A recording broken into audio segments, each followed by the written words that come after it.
My shield's down, everybody. I can't plan it because I can't wear my You know, our friend Crank Mantooth is in the witness protection program, Joe. So he's got to protect his family and his face. No one can know my name.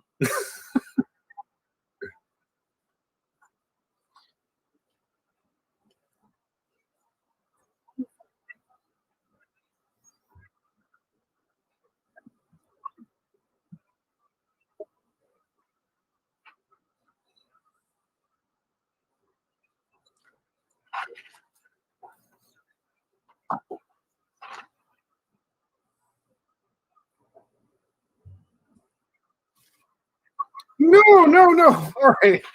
I'm cautious, otherwise known as Pedro. I'm the DM of the adventure. We are running Tomb of Annihilation. If you know it, we're well behind the times. We're running Tomb of Annihilation.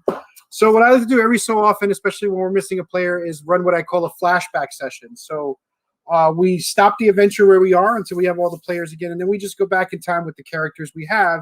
And those characters, we can take a minute to explore their motivations, have a little bit of role-playing, maybe a little combat. But mainly the thought here is players can take a few wild risks without danger, right? The characters will survive this because it is a flashback session. They may be irrevocably harmed, right? You can still lose an arm, fellas, so don't take too many risks. But you could definitely develop your character in a way. Yeah. It's gone in the future. Yeah, no one ever mentioned in the future. It's not a big deal, right? So, and we'll work around it, of course. But it's just a way for us to keep playing without moving the storyline forward without other folks around, right? So it's what we try to do every so often when the story's getting exciting, which we ended off last time with something exciting. So, like I said, I'm the DM. I've been running this for a while now. I think our characters are around 4th level. They still have not found the city, if you know the adventure for Tomb, but they're definitely on the precipice of getting there. So we've been playing for a little bit, and we'll get there. I'm going to let the folks introduce their characters. So, Cal? All right. My name is Steve. I'm playing Cal Deep Rivers. She is a Dwarven Paladin, Oath of Vengeance, who actually met up with the party she is part of some dwarves who were enslaved by these fire newts from the elemental plane of fire, and basically she is adventuring. She helped the party escape from under the volcano, and she is now adventuring with them, sort of hoping to A, convince them to come back and finish freeing her people, and B, probably recruit as many sellswords or other paladins or whoever she can get to come and try to, defeat the fire newts and free her people and let them take back over their, little town under the mountain there. Love it. I did this in alphabetical order, but no one knows who's next. It's correct. I think I'm next. Because Todd doesn't have a last name. I wasn't going to be able to talk. Hi, everybody. I'm Jordan Lowen. I am co-host of another fantastic Twitch stream. Good. The sibling streamer, Brother Sister, on Tuesday nights at 8 p.m. Eastern Standard Time.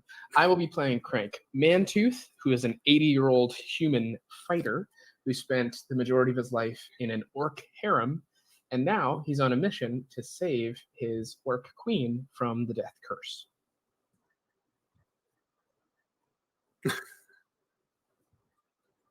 He is well-traveled, well-lived.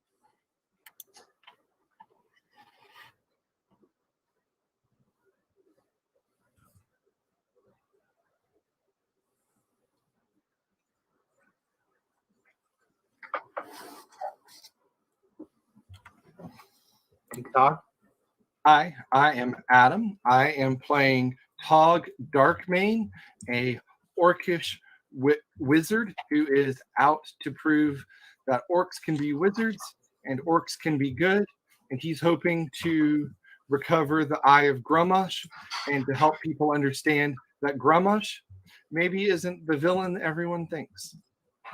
He's rebranding the Orcish god of death and destruction. Yeah, he's bringing it back. So you're in the port of Nizara, right? This is the trading port, the only major city in the land of Chut, right? This is where your benefactor gave you the mission to go find the soul bringer, monger, whatever it might be. And every so often y'all come back here to trade in your treasures for supplies and then go back out into the jungle, right? I'm going to put you in Malar's Throat. This is the kind of seedier part of the town. It's less protected because it's outside the city walls. This is where the poor people and adventurers and folks who get stuff done tend to live.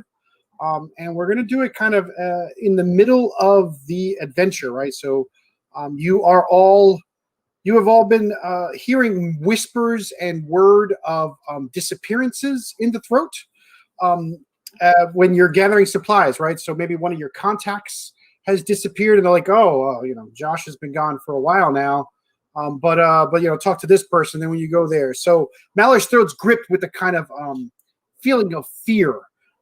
And in talking to an innkeeper, you kind of find out that the people that have been disappearing, there's word that they occasionally appear at night as vengeful spirits. And that's the stuff you're hearing on the street. So adventure awaits, right? So tell me what you want to do in reaction to this. You have a few days before you leave town, obviously, right? Felonius is up to his no good bard thing, so you're delayed until he's ready. So tell me what you do and what your character would do. Well, I'll start. I think Cal is probably.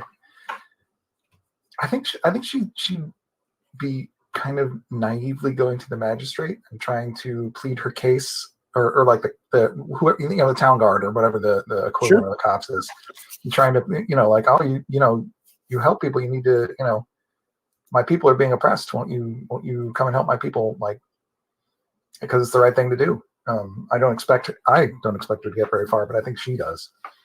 Right.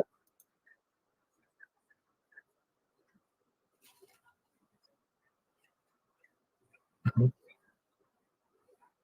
Mm-hmm.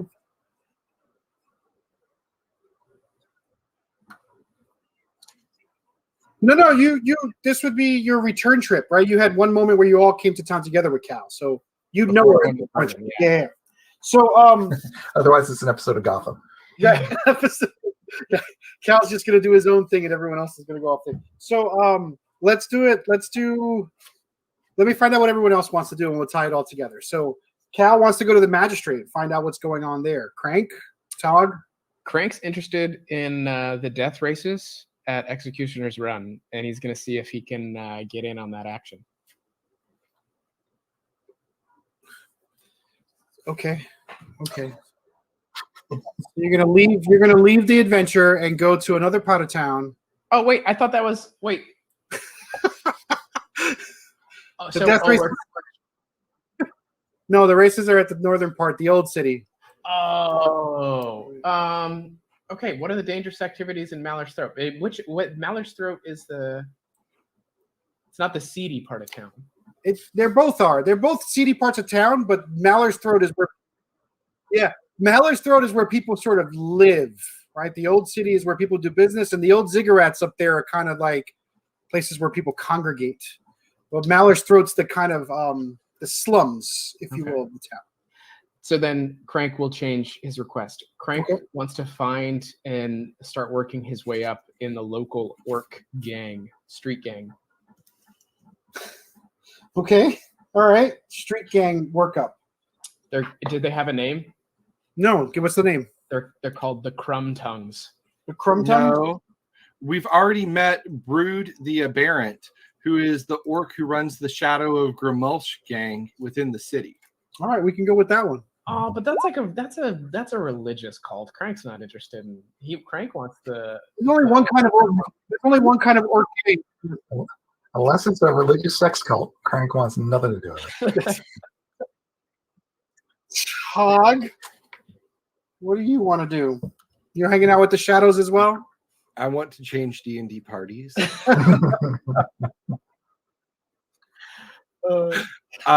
too. Let me know when you find a good one. I'm looking for a good DM. You know a guy? No,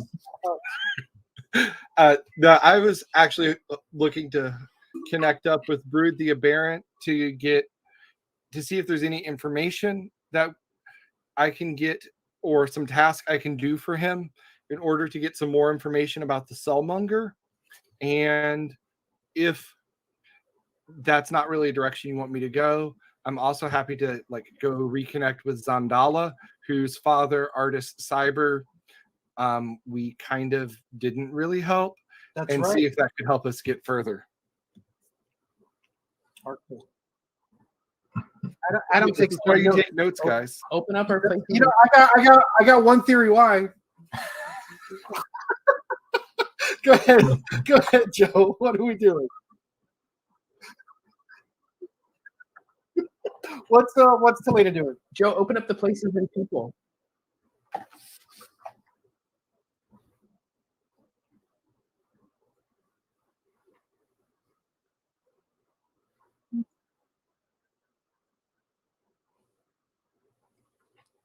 Okay, I like this.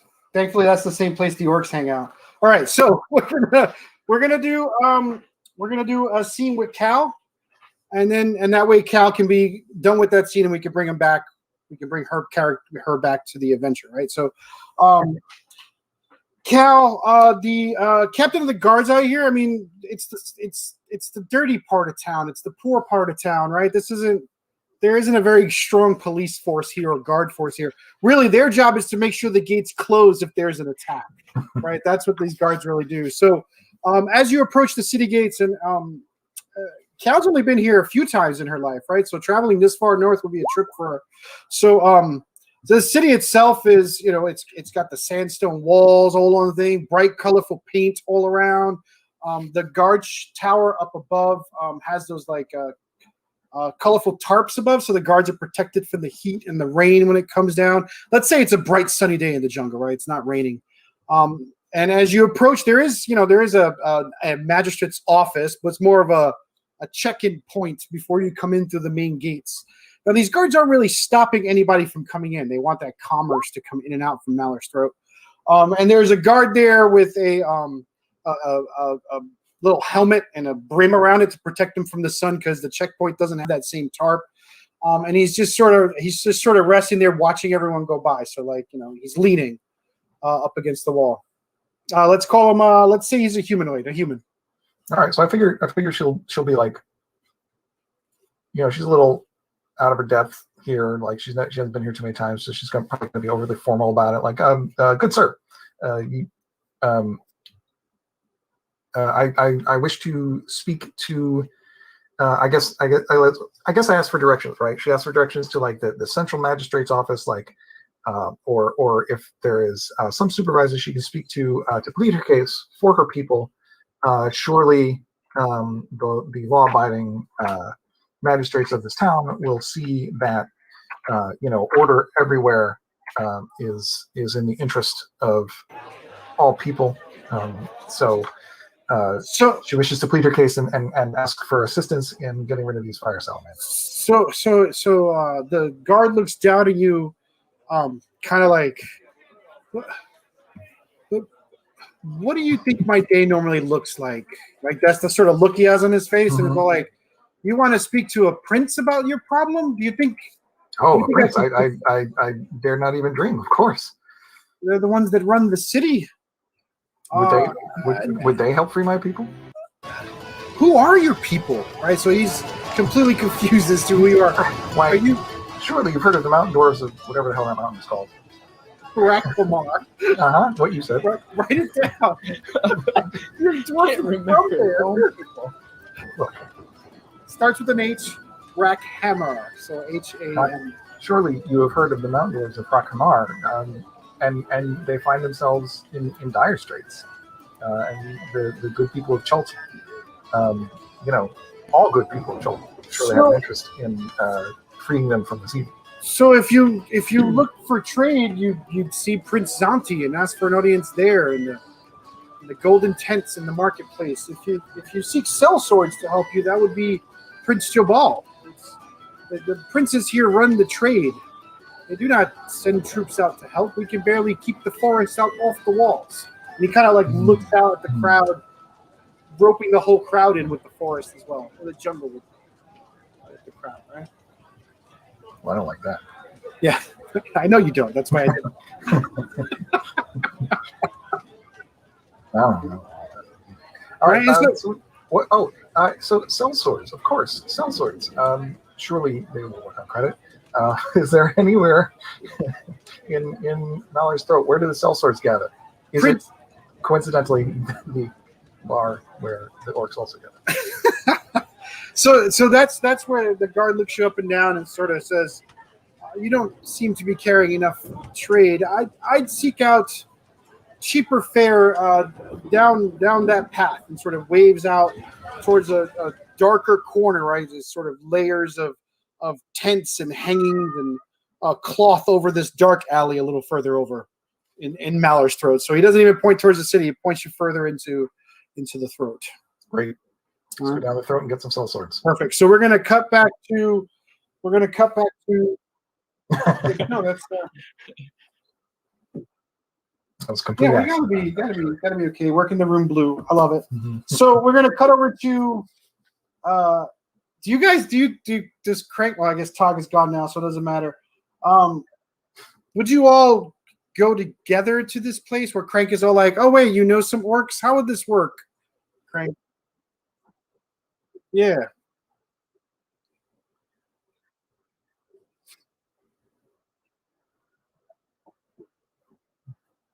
Yeah.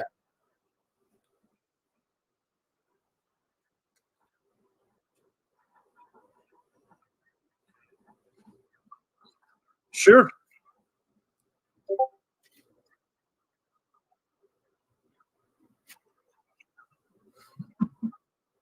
Yeah, you're wild card in the city.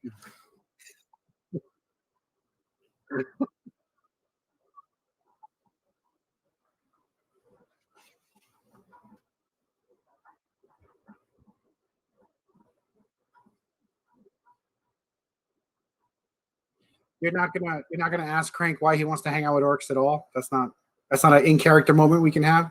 Don't we know by now? Let's make everyone uncomfortable as soon as possible so they understand what they're getting into.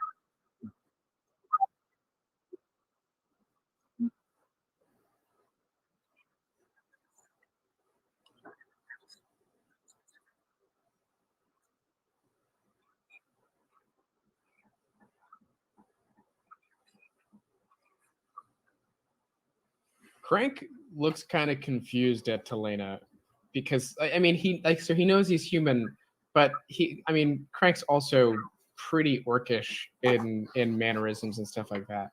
But he's also used to being asked all the time, so he's like whatever. He's like, I've lived a long time.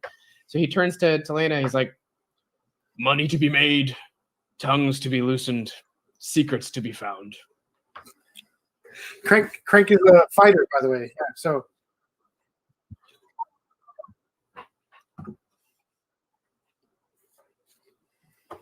Not with the way I make money. Wow.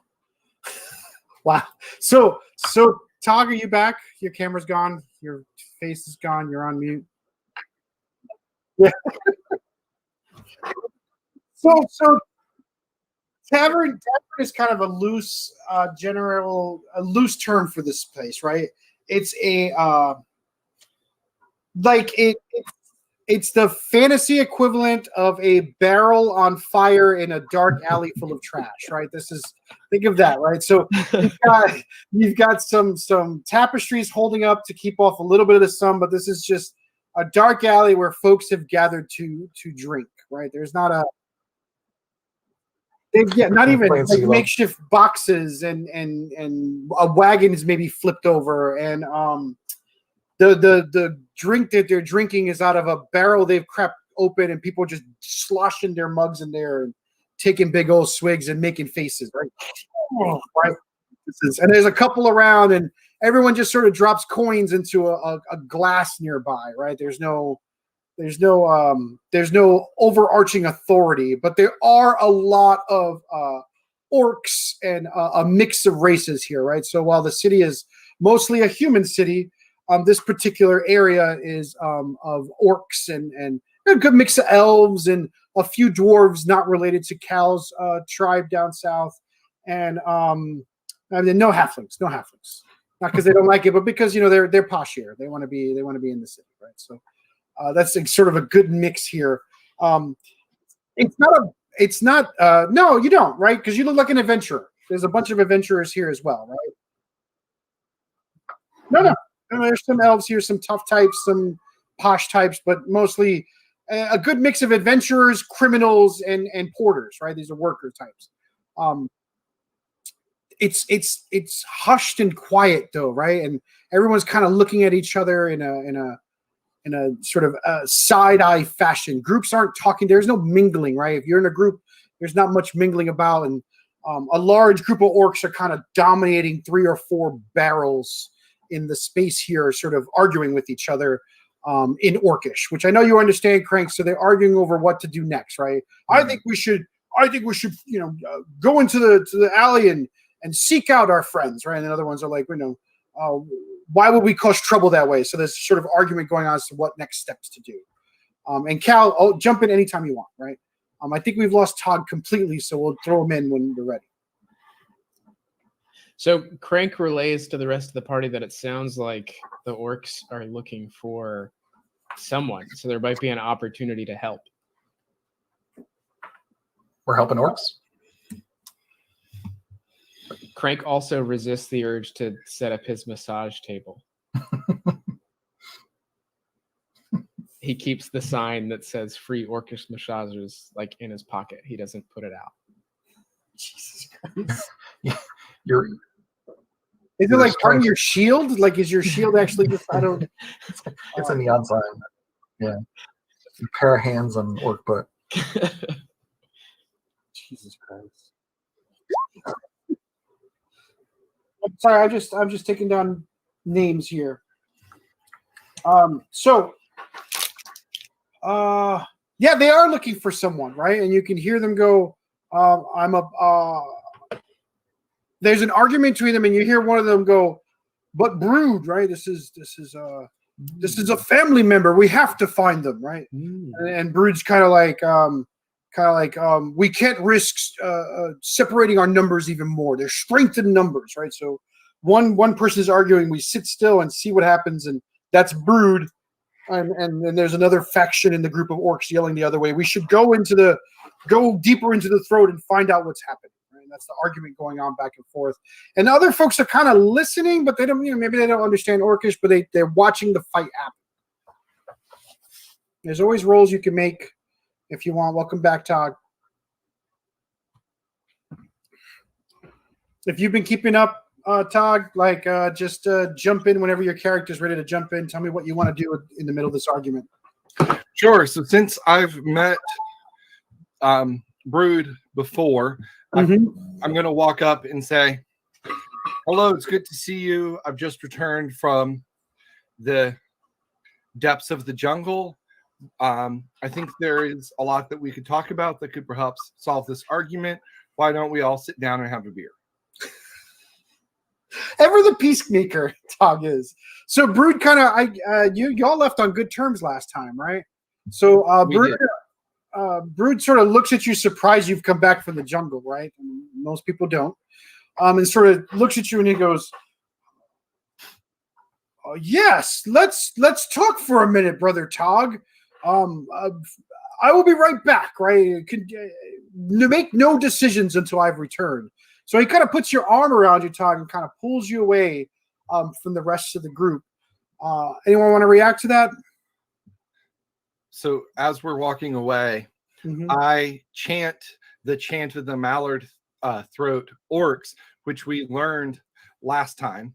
And so I chant raid, conquer, kill. And I try to get the bar chanting this to try to unite them in the chant. So give me a performance check, please. You're going to have to beat a 19. Ooh, that's good since I have a -1 to performance. You could do it. Roll that 20. Brutal. All right. So it doesn't 16 is kind of a good roll in itself, right? So there's a few of them that kind of rally, and you can see the faction that wants to go after this, Tog, if you've been reading the room. They are the most enthusiastic, right? They're just like raise, conquer, kill, and you hear them stomping, and it peters out eventually. But at the end, the ones that want to go in are kind of gathered together and clearly making a plan, right, and on how to win this argument. Brood is unhappy, right? You can see right away that he's unhappy with what you've done, and he sort of looks at you and he says, "How is your?" Yeah, so it's two factions within the Shadows of Grimoire. One wants to do something, the other one wants to sit still. And Brood looks at you. You can see he's got the rage on his face, and he's like, "Here a moment, and already, Tog, you caused trouble. What brings you to my home once again?" I said, I'd like to point out that last time I didn't cause trouble. It was the bard Felonius that I usually travel with. And if you notice, I did not bring him here. We are all responsible for our brothers, Tog. So he sort of spits that into your face. But if they're bards, are we? Oh my God. And I'd say that's true. You are correct, oh wise one. I want to help and support whatever side of the argument that you are on, and I may have found some things that might be of interest to you in the jungle. Will your friends perhaps help? Maybe I can cut this both ways. Send you after this trouble, and my orcs can stay safe and unknown in the town, Tog. I think I can convince.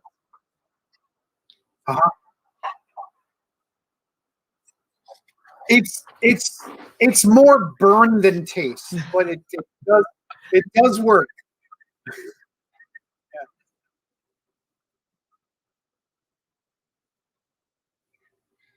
Yeah. Is there coin involved? So Brood looks at Tog, right, and then looks at you, Talena, and says, "I did not take you for mercenaries, but I can find a reward worth your time."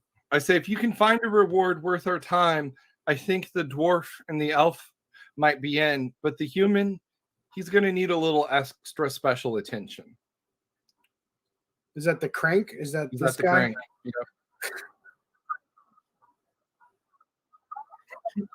Oh, you know what it is. No, I was just eyebrows. Crank a option to do his massage table thing. So, holy shit. So I'd like to spend an inspiration card. Go for it. You sure, Pedro? This is one of those few sections where I can't kill you, so let's make it happen. As soon as Crank realized that Brood was upset that the others were being riled up, Crank's like, "There's one thing I'm good at. I can get everyone kind of relaxed or focused somewhere else." So Crank is going to go off to, in the corner, there's a magical like bull riding machine that's actually a werebear. And so Crank's going to put in a bronze coin and try to get the crowd like excited as he like competes on the mechanical horse. So there's like a just like a golem sort of machine. That's right, and it's going to try to buck. That looks like a bear that's trying to buck you off. Yeah, Crank is instantly wearing chaps and nothing else, and we have no idea. Right. That's yeah. Is Tony by Genuine playing? So what's your? So that. Of course. The idea is to take, so like there's obviously a fight happen. Crank wants to redirect the fight energy to the excitement of. So once the energy is redirected, what do you expect to happen? So I'm guessing that the other brood that's trying to, or the other little group that's trying to talk might do something reckless. So Crank's trying to prevent something reckless. So that it's us that does it. So this is going to be a animal handling.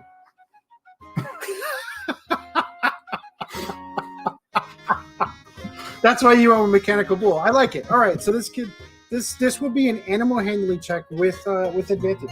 Yes. as you spent the inspiration card. Woohoo! For folks who don't know, in my campaigns, inspiration cards allow the players to take over the narrative for a little bit, right? They can create things like a mechanical bull in the corner.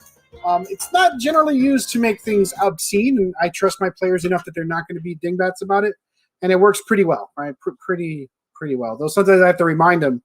I don't know if everyone can see. Y'all have a lot of inspiration cards, right? So, geez, I was just about to say 15. And you rolled that 14, right? So you missed it by 1. So take that +1 token, right? No one has the +1 token, sadly. So another rule I have on this game is the +1 token, right? It takes the sting a little bit of the sting out of missing a target number by 1, and it allows them to use that +1 token to add to a later roll to make it a success instead of a failure. So with that 14, right, you get on that bull. And you start riding. No, it's it's a grand performance, Crank, right? Like eyes turn to you, and the general tenor of the crowd gets cooler, fresher, right? There's cheers as your shirt comes off. It's somehow like the next shot of you, your chest is oily, right? No one knows how that happens, right? Your body just exudes that delicious, sheeny sweat, right? And folks, musk, they call right? it. Folks are into that performance. So into it. Right. But his physique is spectacular, right? We're not Aragorn. We're not ageist here on the Mid-Geek crisis. Right? So you're so good at the performance, you forget though what your original intent was, right? So you get into it, right? You're distracted by how good you are at this and how you're generating that passion of the audience. And when you're all done, right, the ride starts to stop. The very group you were trying to prevent from getting into trouble has left. Everyone, your distraction was too good. You actually helped them leave the room while Brood was talking. So Cal, you walk in the middle of this performance, right? And as you're walking in, this group of orcs sort of stomp past you, clearly looking for trouble in their eyes, right? As they're walking past you. Player knowledge, character knowledge, but what would your character do at being pushed out of the way as these orcs are leaving this space? Oh, she would absolutely not have that at all. She was in the army, she's a vengeance, but she like sees herself in a leadership role like that. That's not on at all. That's not on She point. would absolutely be like, how blue can we get? Like, can I use cusses? Yeah. I mean, I don't know if you got a family. I was just gonna think she'd just be like, watch your fucking step. Watch your fucking step. All right. And does Cal know Orcish, or you're saying this in Dwarvish? She does not. No, it'd just be common, because even if she did know Orcish, she'd use common, because fuck these guys. Okay. Are you hoping you stop them in their tracks at this intimidation, or do you just want to say it and let? That's player knowledge. No, as far as she's concerned, they can get to step in. Like, they can just leave. Okay. All right. So they do leave, but your face is noted, right? You can see that the orcs sort of look you up and down. Yeah, that's right, noted, because I'm maintaining eye contact the whole time.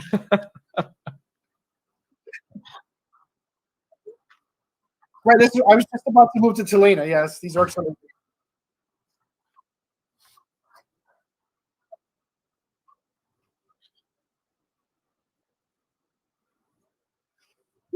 It's weird because it's designed. This particular alcoholic drink is designed to not be watered down if it gets rained in. That's how potent it is. Like, it's you can't water this stuff down. It's so potent. Yeah, it only gets stronger.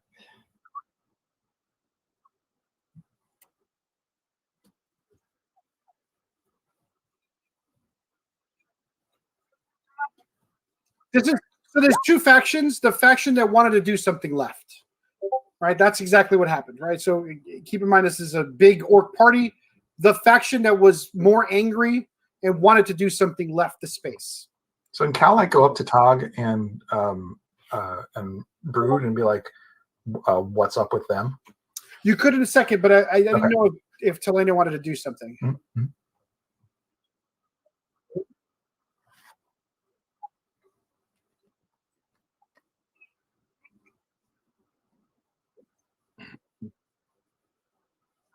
Okay. Okay, so what are you looking for? A fight or more information, right? So that's the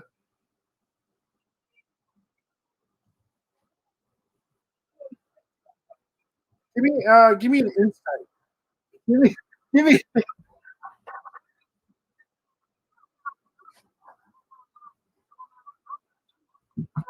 for the record, Joe can't wait to roll ones is what we're doing here. So give me an insight check, right? So you're trying to read the room and figure out where you can apply pressure, right? So insight's perfect for this, right? Where you're trying to figure out what buttons to push to do this thing. 13, I was going to say 15 was your target.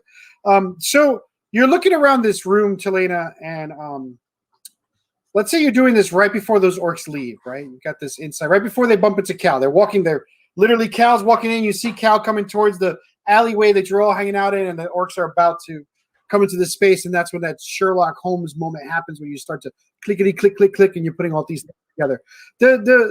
Although anger is there, right? Anger's on the surface. Underneath, there's a lot of there's a tension of worry, right? So even though these orcs are acting tough, as their culture is wont to do, this particular orc clan is a tough gang.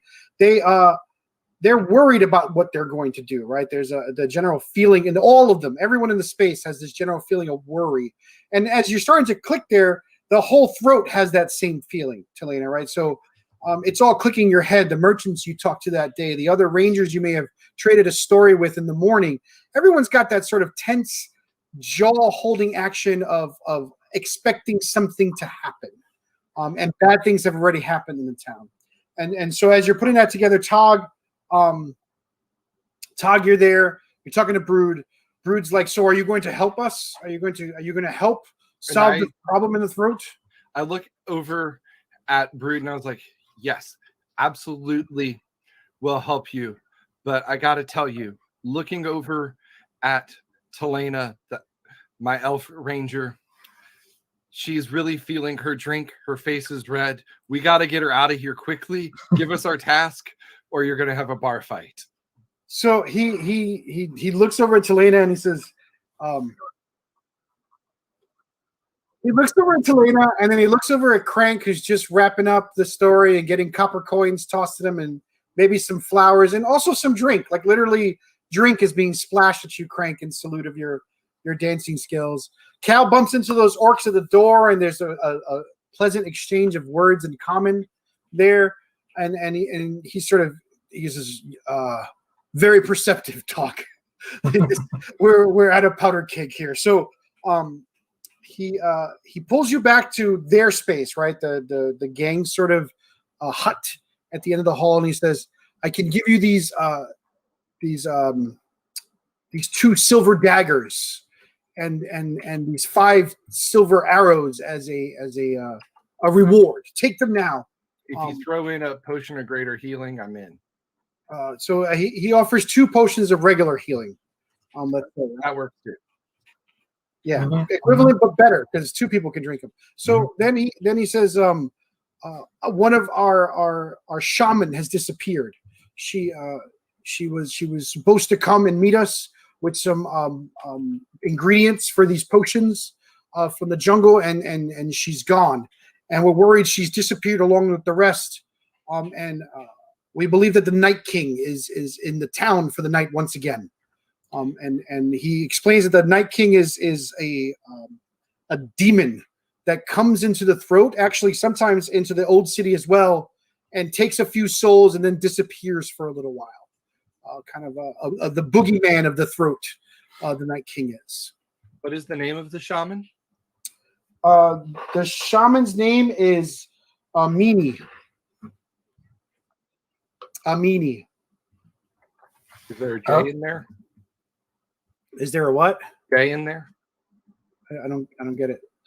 You always have these crazy spellings of names, and there's like a silent J or a Q. No, see, that's the spelling right there. Amini is how Telena spelled it. My players, you guys do that. You're the ones who are like, Yeah, you're only. So yeah, it's a meeting. It's So is Cal like sort of in the group now? Like yeah, can she- absolutely. Anywhere you want to be. Okay, and so I guess what I'm wondering, and thus what Cal is wondering, is your shaman is missing, and clearly you don't want orcs involved in like rescuing her if she needs rescuing or investigating or whatever. What should we know? Like those orcs just went. So give me. I guess she doesn't know that. She doesn't know that. She doesn't know about the orc, but I mean, obviously, you could make an insight roll or an investigation roll to try and clue in what might be going on. I mean, can I just General an insight roll to because this is like information that she doesn't have. So like Sure. I think it's reasonable to Insight 15, target 11. well, fuck All it. She's all like, sounds good, let's go. Sounds good. Let's go. So in addition to that worry throughout the sort of general tenor, the group of orcs that left want something more, right? You get the feeling, Cal, in your days as a soldier, right? There's a bit of information being held back. You get that feeling. Can I do can I push at Brood here and say, if you're asking us to do this, are you trying to keep the merchant princes from becoming aware of orcish movements? My goal here is to try to get what's he holding back? So give me an insight roll. 15. Yep.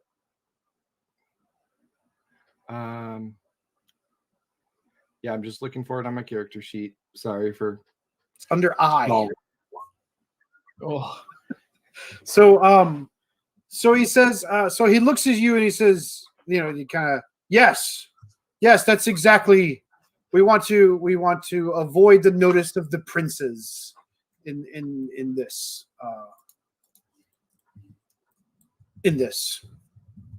rescue. All right. I wish I had people who are watching all 5 of them are getting the full experience of us rolling like utter garbage. Yeah, no, and but failure's fun, right? That's the philosophy here, despite the complaining right, exactly. So he gives you a little idea of where the shaman was last seen, and it is on the other side of Malor's throat. So this particular slum is pretty large, right? So he says she was in the gardens of Malor's throat, and the gardens is kind of the name for the fancier part of Malor's throat. Maybe it's a little bit more refined, and it does have sort of a green space put in by one of the crown prince benefactors, right? We need to clean up the throat, and so what do? They tear down a bunch of houses and they put a park, and then they do nothing else, right? This is a classic government. So it's like Nashville. Oh, it doesn't matter. Just put it in your head. It's the plot demands that you are in a different part of Malor's throat. I like that. Maybe it's I like that it's layered. So it's like the top layer that has the best view. There you go. Yeah, this is like a terrace because this is definitely the throat itself is like a canyon leading up into the town. So that's why it's called the throat. So yeah, let's put you in sort of a terraced area, kind of the edges. There's ladders that go up, or rickety stairs, or folks just sort of climb up there as they want to reach the upper part. It does get rain on it though, so as you're exploring your way up there, and we're going to take some skill tests in a second. Just the weather looks like it's going to turn soon. Looks like it's going to come little downpours on the way in the jungle. So what do you want to do? How do you want to find this missing shaman?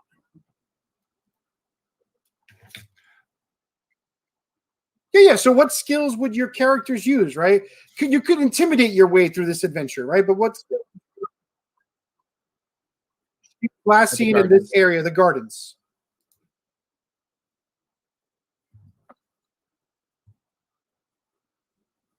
I love it. All right, so you are going to search the area and see if in the gardens. Now the gardens are full of people, right? So there's folks walking around. And let me just drop you into this space here. Did I not do that already? No, I didn't. here. Oh, it's an actual new map. What? Hey. Right. Is this the map from the back of the Nerds? No, no. Just a little bit of background for anyone watching the Nerds. The Nerds Adventure is actually pretty cool. So if you buy some Nerd D&D candy, it's the Nerd candy. Actually, this adventure is brought to you by Nerds candy. It's like Willy Wonka Right, brought to you Collins. by Nerds candy. No, it's they have some D&D crossover Nerds adventure thing. It's actually like the perfect product placement, which is weird. But if you're looking for sugar frosted sugar bombs, buy some Nerds. Get up to 7 adventures.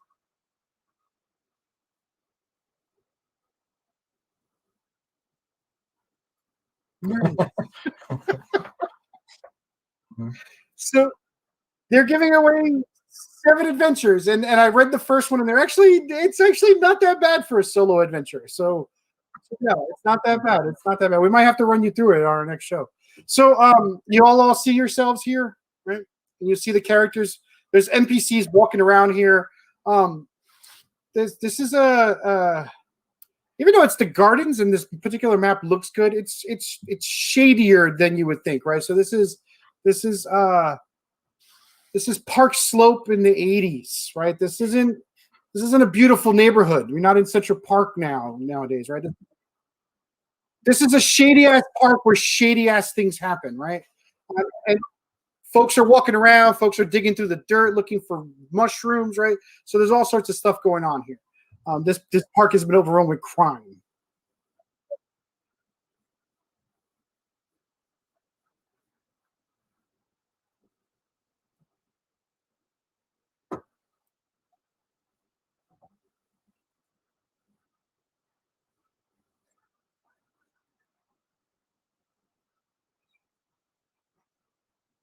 Sure. So you're looking for the best place to kidnap someone because that's a skill you have. So let me give me a perception check. And Tog, I'm going to bring your character over. I apologize.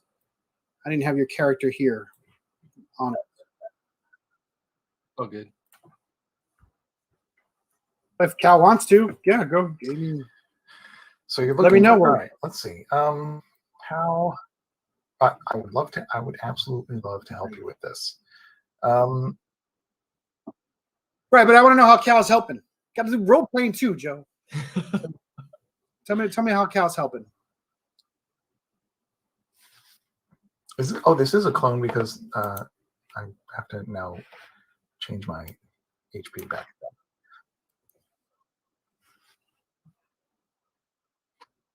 Oh, I see. Like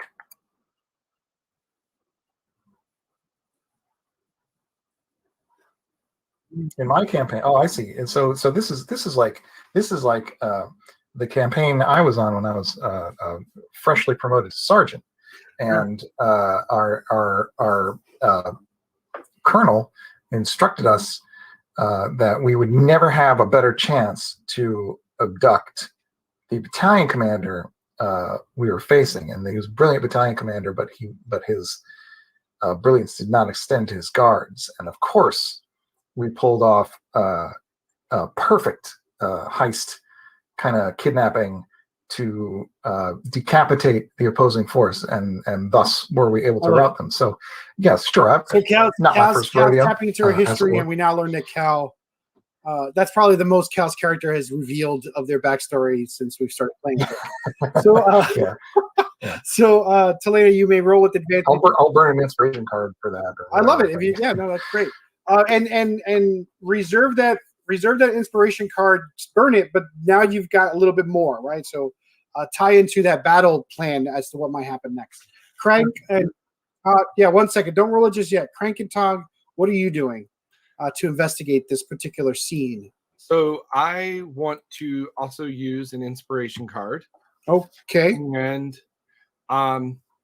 what I would like to do is to try and use my background as a wizard and my ancestry to really take extensive time to investigate what sort of magics have been used here recently. Like, has there been any dark magic, and see if I can't follow a magical trail. Oh, the shaman. Yeah. If you say no to that, I have a plan B idea. Oh, I always struggle with like wizards using Arcana as a detect magic. But I do like the idea of you looking for. Yeah, so let's do. Yeah, I do like the idea of you trying to see if there's any magical connection to this area. Because like my thought is like the reason that this is Arcana and not detect magic is because I'm looking for that like flavor and feel, that taste of Drakkar Noir, of orcish magic.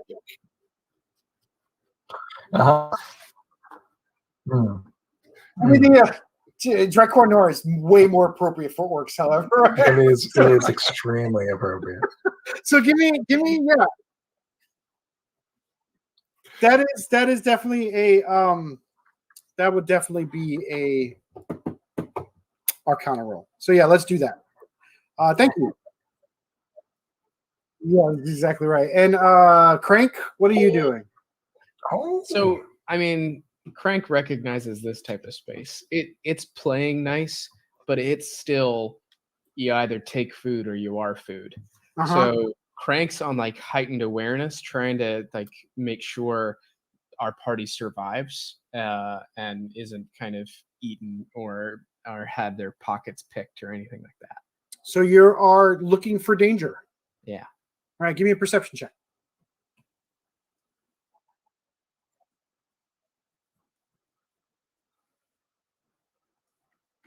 Oh. So now give me your perception check. Well, it looks like we're getting mugged, guys. Yeah, yours. Excellent. That was with help. So you got the 20. So where on this map, Joe, is a good place for a ambush or a kidnapping? Where do you think on this map? Right here. Yep. Not for nothing.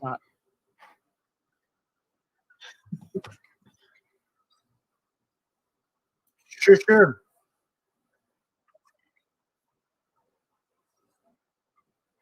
Okay.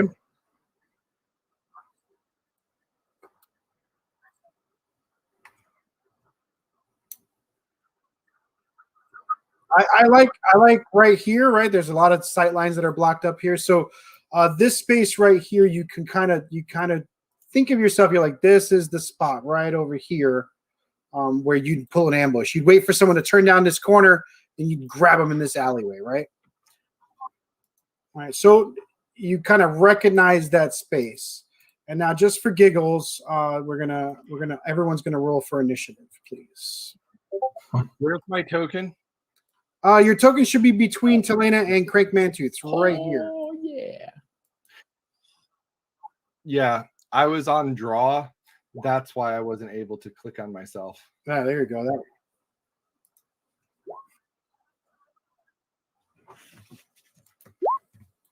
Oh. You know it has to be over there because we've all heard the endless ballad of Law and Order in the taverns, which tells us that if you're getting abducted in a park, it's going to be like by the public restrooms. Can you get us a loot version of Law and Order theme? So,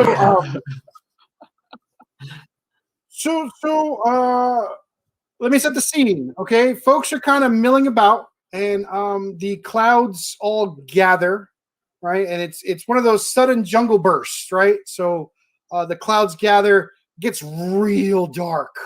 Everyone's been in the jungle when it starts to come to that big downpour, right? Like you're like, wow, it's nice to. Oh shit, what the hell? Why did the sun abandon us? Right? That's how dark it got all of a sudden.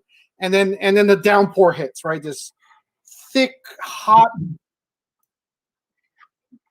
Exactly. Immediately, someone comes out with the cart that's selling umbrellas, like it's crazy. But everyone starts to scatter at this point. And as is almost a moment, like before you start to feel the dampness get through your clothing, right? Like the rain just started to hit. You hear a scream. Can you all see on this side of the forest? I can't tell what you can see. Right here. Yeah. You can see this commoner? Yeah. Yep. All right. Yes. So there's a scream from right on the other side of those bushes, and and the person there screams in horror. Right, they were running in that direction, and now they like stop, slide in the mud, and start to run in the other direction as they scream.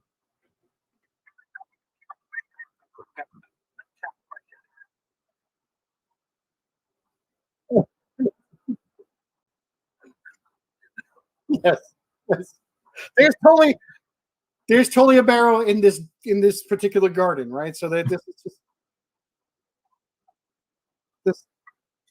Also, it's pure not moonshine. Yeah, it's just pure moonshine, but also it's not. It doesn't have any parasites or any jungle poison in it, right? If you drink it, you know it's clean, refreshing, boozy water, right? So you're it's both. It's all the things. Yeah, no, it's so. Oh wait, that's not the right layer. This is my least favorite. We see ghosts. It's those guys from the second Matrix movie. Nobody saw it. Travelers. Nobody saw the second Matrix movie. No, I just. Oh, we've all seen it 900 times on like TNT. Yeah, you're right. You're right. So, Oh. wow, that is some good rolls. Hell, I mean, oh no, players, look out! All right, so this, so it's like right out of the rain, this rain all falls, right, and you hear the screams almost as soon as the rain starts to hit the mud, and this person screams, and these ghosts just start to materialize, right? So as the rain starts to hit, this incorporeal forms start to stop the rain, and it bounces off of them, and you know, there's a ooh as they come right towards that commoner. So Crank, you are up first. Everyone is where they are, so you see all these sort of villagers and NPCs all around. They're panicked, right? So imagine that they're starting to move, and I'll move them as the plot demands, right? But of course, remember. A-team folks, right? Heroes are heroes for hire, right? So let's be good. Let's be good and not just fireball a whole. So can we torch?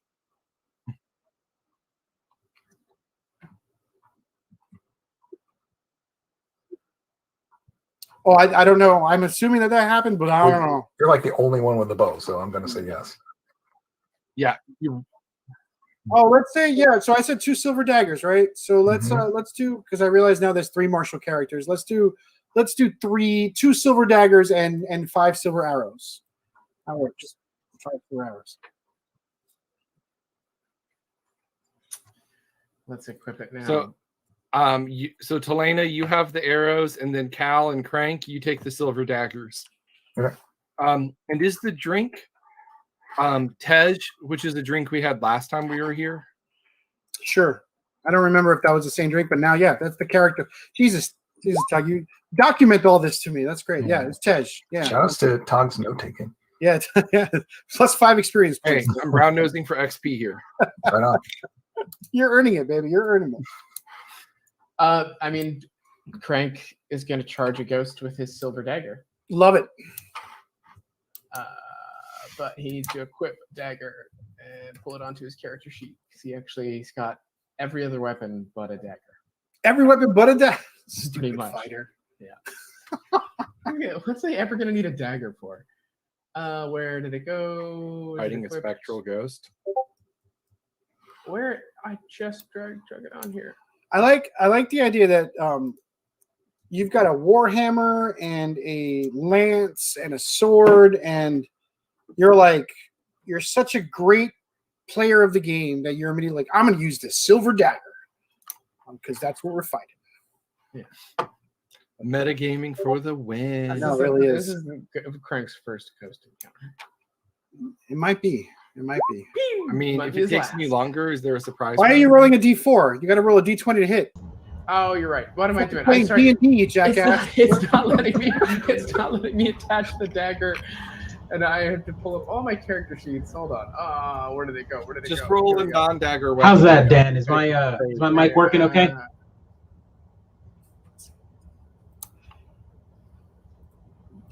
There. You get it? Did you figure it out? I think so. Just you go ahead. Keep going. I rolled a 3. Did he figure it out for the All attack? right. Yep. Looks good. He rolled a 3, Pedro. To attack? Yeah. Oof, that's 3 Yeah. plus your proficiency plus your. Why wouldn't you just click dagger?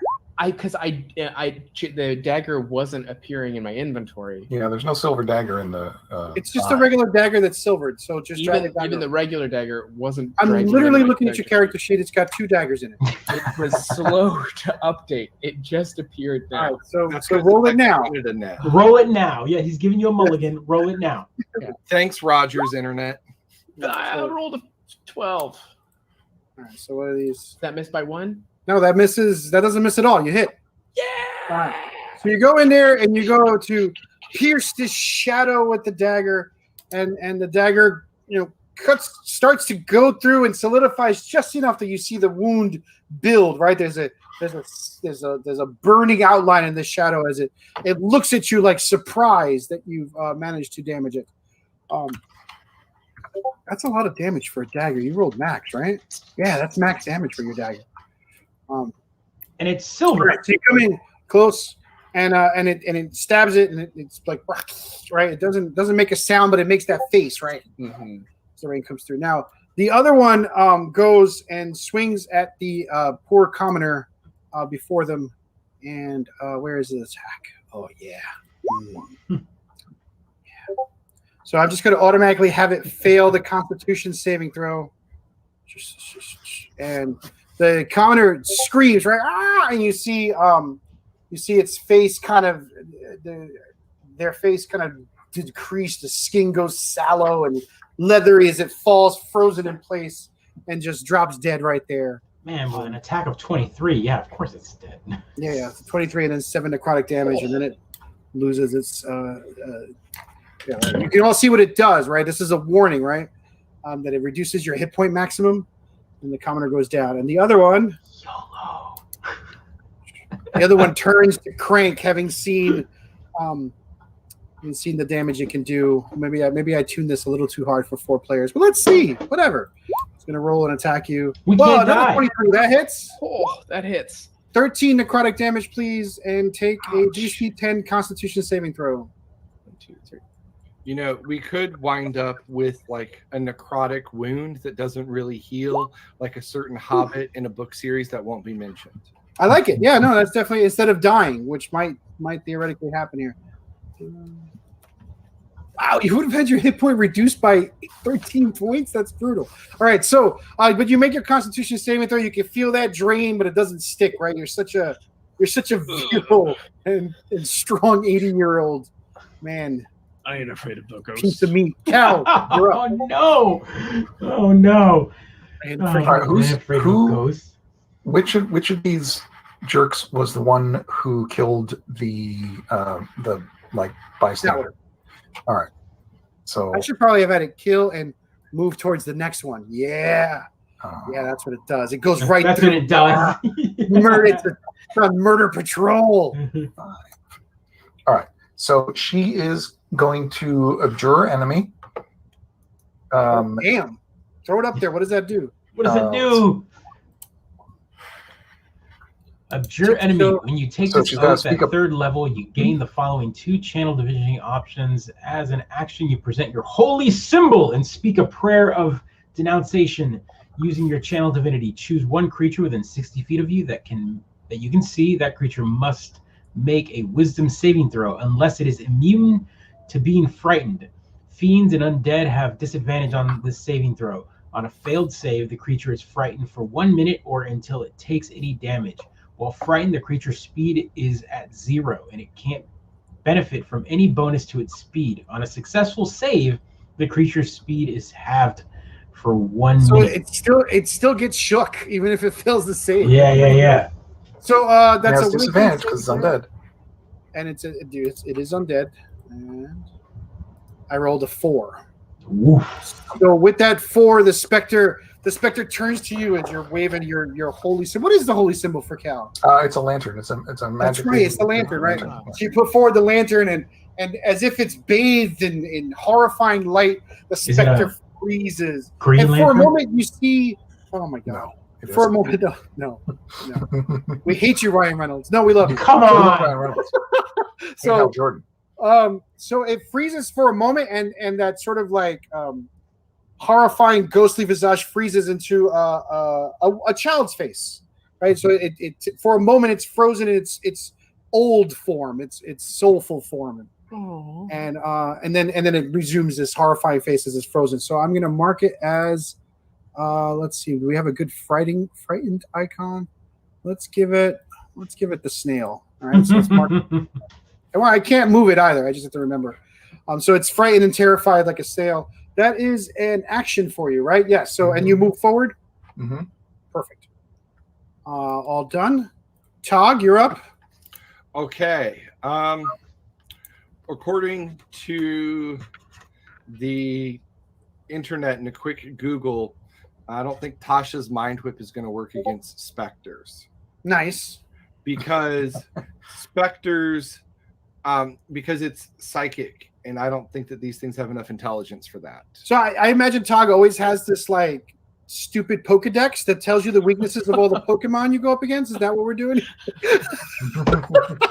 I mean, yeah, like Tog's not gonna. I mean, he's a wizard, right? Who's fresh out Love of the it. I love academy. it.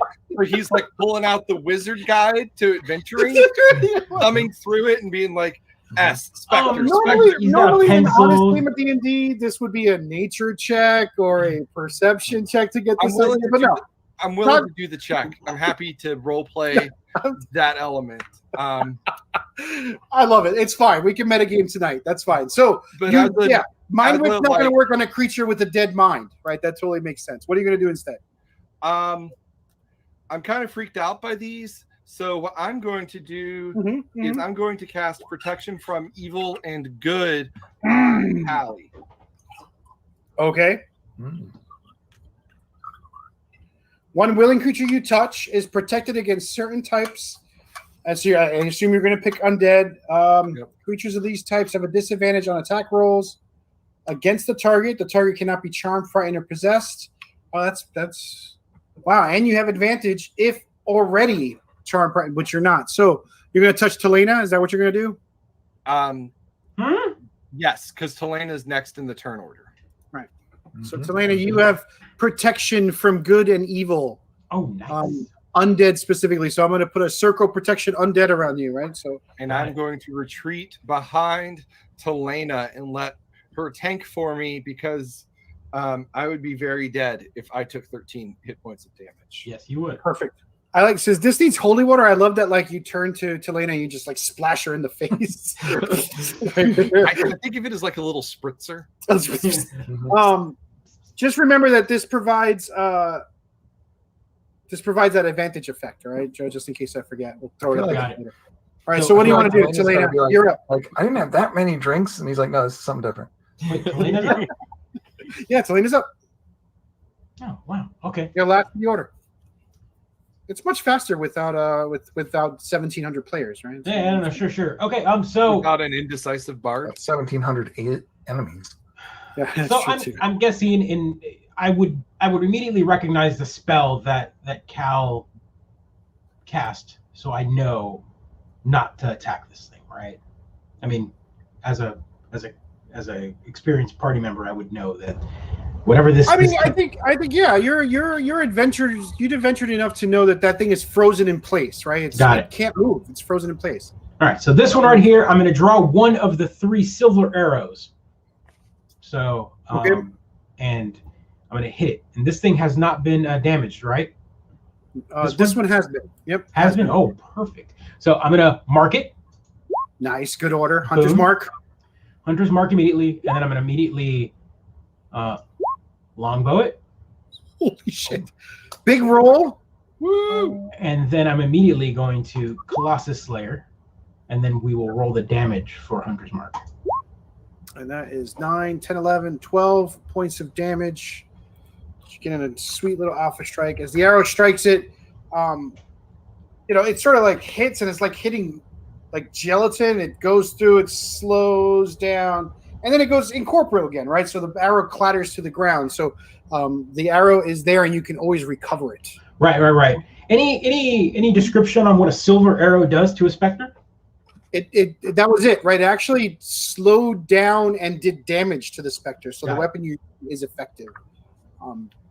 And even though the monster here says Spectre, I'm just using that token. So just to, right? I know. Todd asked the Pokedex what this was. I'm using a modified Spectre. Got it. Can you give me the stats on that so I can I'll on text Reddit you the real stats. quick? Don't worry about it. I'll text you the stats. So it definitely took the damage there, and this is the end of the round, right? So the rain is coming down even harder now.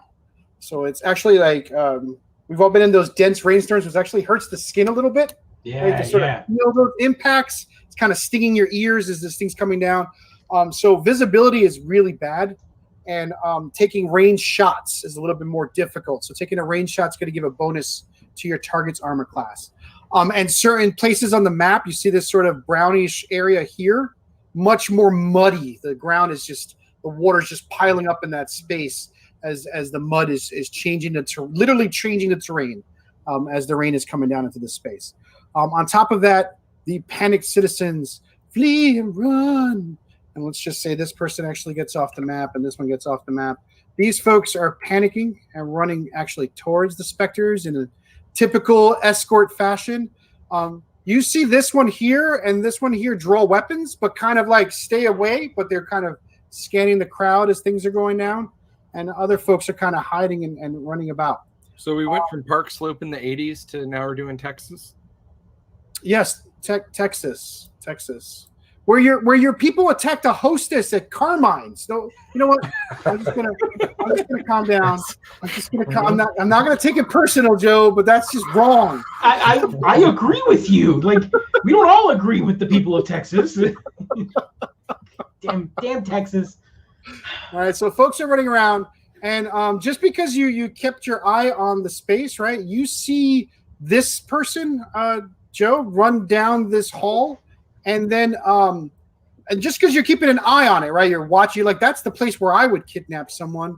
This person right here? This person right down here, the dwarf. Yeah, you got it. Oh, that guy. Start running down, and then you just see them drop. Fall to the ground like as if struck by something. Interesting. And the same sort of like wizened effect doesn't occur. Maybe there's like it's almost like a tiny bolt of lightning struck there as it drops to the ground. And then Crank, you're up. So Crank's using his shield as an umbrella above him, and he's going to just keep stabbing the ghost. Okay, one-handed stabby stab. Yeah. Keeping that rain out of your eyes. That's right. I like it. Big hit, 8 points Big of damage. hit, 8 points. So you stab into it, right, and get a good murder stab, right in the throat, right where the That's a type of stab. Yeah, good murder stab, and it goes down, dead. Dead. And that's not the same one. This one, I don't believe I get another wisdom save on this particular ability. Creature must make. I fail to say the creature is firing for 1 minute or until it takes damage. Mm-hmm. Okay, so it just skips its turn. That one does, and then the other one's been killed. Right, perfect. And now, Cal, you're up. Well, first she says to the villager here, townsperson or whatever, she says run. All right, so which is perfect because that visitor, and I don't know if you noticed, the commoner just stayed in place, didn't move at all. Mm-hmm. Right? They're so terrified with the specter before them, and you kind of rally their head, and they're going to run. Do you want me to? I'll run them now. Why not? So they start running Mm-hmm. to the mud, sort of that way, which is the perfect choice. All right. What else do you want to do? I want to smite the business out of this. All right, good. Yeah. So you here. said run, and you're going to smite the business. So I guess I'll use the silver dagger. You could. I mean, you could try to find out with your normal weapons, too, but that's fine. Or I mean, don't you have gotta- cantrips? I mean, you have cantrips, and you also got your mace or your thing is probably a holy weapon, right, of some sort. So Only if it. Only No, if it's you just a can. battle axe. Do it. I'm gonna hit it with a battle axe. Hit it with the battle axe. Or No, don't. because was you missed terrible. by 2. Yeah, that was a brutal roll. He's got As, advantage. It's standing there, right? Cal's like run. And Oh, then she, actually, yeah, its speed is reduces there. You're right, Joe. So that is definitely advantage. Way to Oh, get that wow. advantage. Doesn't the rain cancel it out? Yeah, I was Oh, like, that's he's. indeed. I mean, that whole spell of him standing there, he's like, he's literally a sitting duck. Yeah. So you bring that, they bring that battle axe to it, and the 11 hits, and it. I mean, like it. Same thing. It kind of slows down to this thing, strikes deep, and does full damage. Right. So I want to make it clear that the silver weapons and regular weapons are Right. doing good damage, and this Those creature is silver bloody. weapons are for the lycanthropes later. But the The someone did mention a werebear. No. This person mentioned Damn it. riding the werebear. I just want to reemphasize that. So the battle axe strikes deep, right? So that same feeling, that incorporeal feeling, and then you kind of stumble through, right? As the axe doesn't stop at bone and sinew like it should. It keeps going. But it does full damage, so they're not resistant to these particular things. Todd, Nice. you're up. All right. I want to look over at Telena and say, "You good?" And then I want to run off and check on what happened with the folks in Kidnap Town that just dropped to the ground. This one It's over literally here. It's literally called Kidnap Alley. People really shouldn't walk down it, but they still do it. That's like if Batman's parents had never walked down Crime Alley. Right, I know, right? I keep saying that. I'm like, they call it Crime Alley. They've always called it Crime Alley. I mean, I'm from Florida, and we have It's always like alligators. white collar crime alley. Come on. Yes, it's just a bunch of people embezzling. Like, you know, They're just on their phones. yeah. Every Move text that- message that leaves out of there is just a bad one. Move towards that space, and then what do you want to do? You want to make a perception check, or you just want to Yeah, move towards it? perception, right? Not investigation. You do perception first, then Yeah, investigation. perception first, and then investigation. Give me a perception check. And the target is 20 because this rain's just coming down in your eyes, messing everything up as you're looking around. So 15. So the only thing you can see in that rain, right, is that particular commoner that went down. Looked to be a fashionable, maybe a merchant down here slumming it for some sort of deal in this alleyway. The wound looks very different, Tog, from the wound that you saw these shadows delivering up on the other side. And for a moment, you think you see the body like convulse. So is it like a wound from a weapon, or is this like a magical wound? Yes. So yes, that is the answer to your 15 perception check. Got it. Telena, you're up. All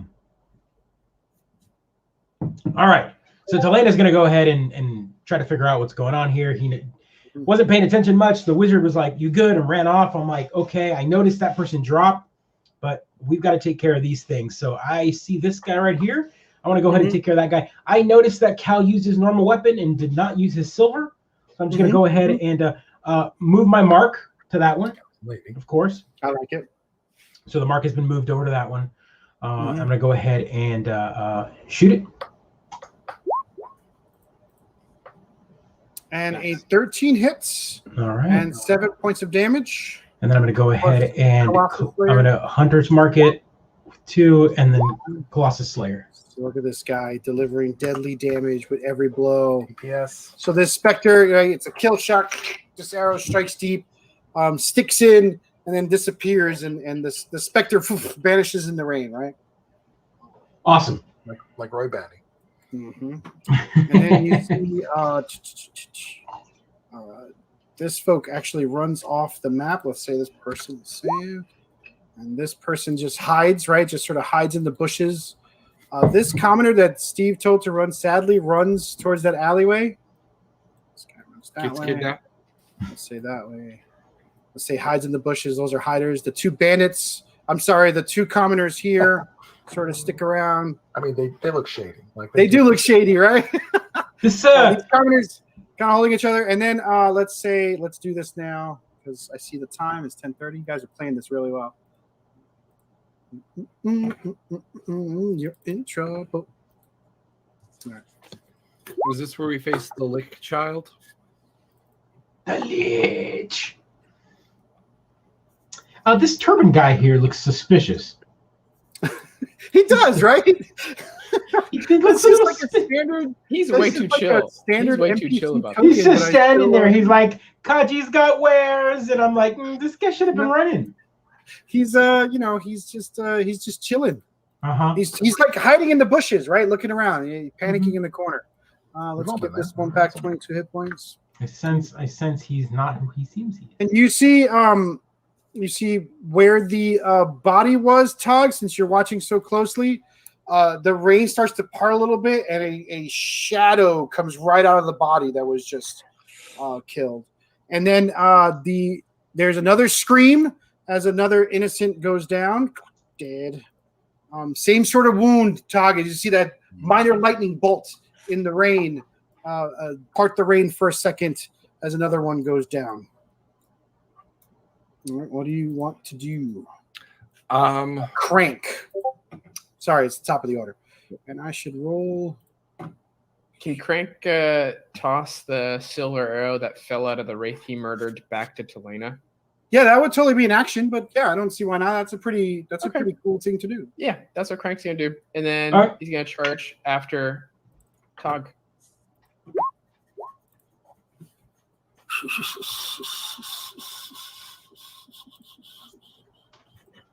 All right, so he's gonna. Wow, I rolled a nut. These specters get some high Yeah, initiative. dude, they're like huge initiative reward. All right, you got a Tog. All right, and actually, the other one's dead. All right, so this is. I only have one on the board. All right, so this one, you see it just fly right through that commoner straight towards Tog, right?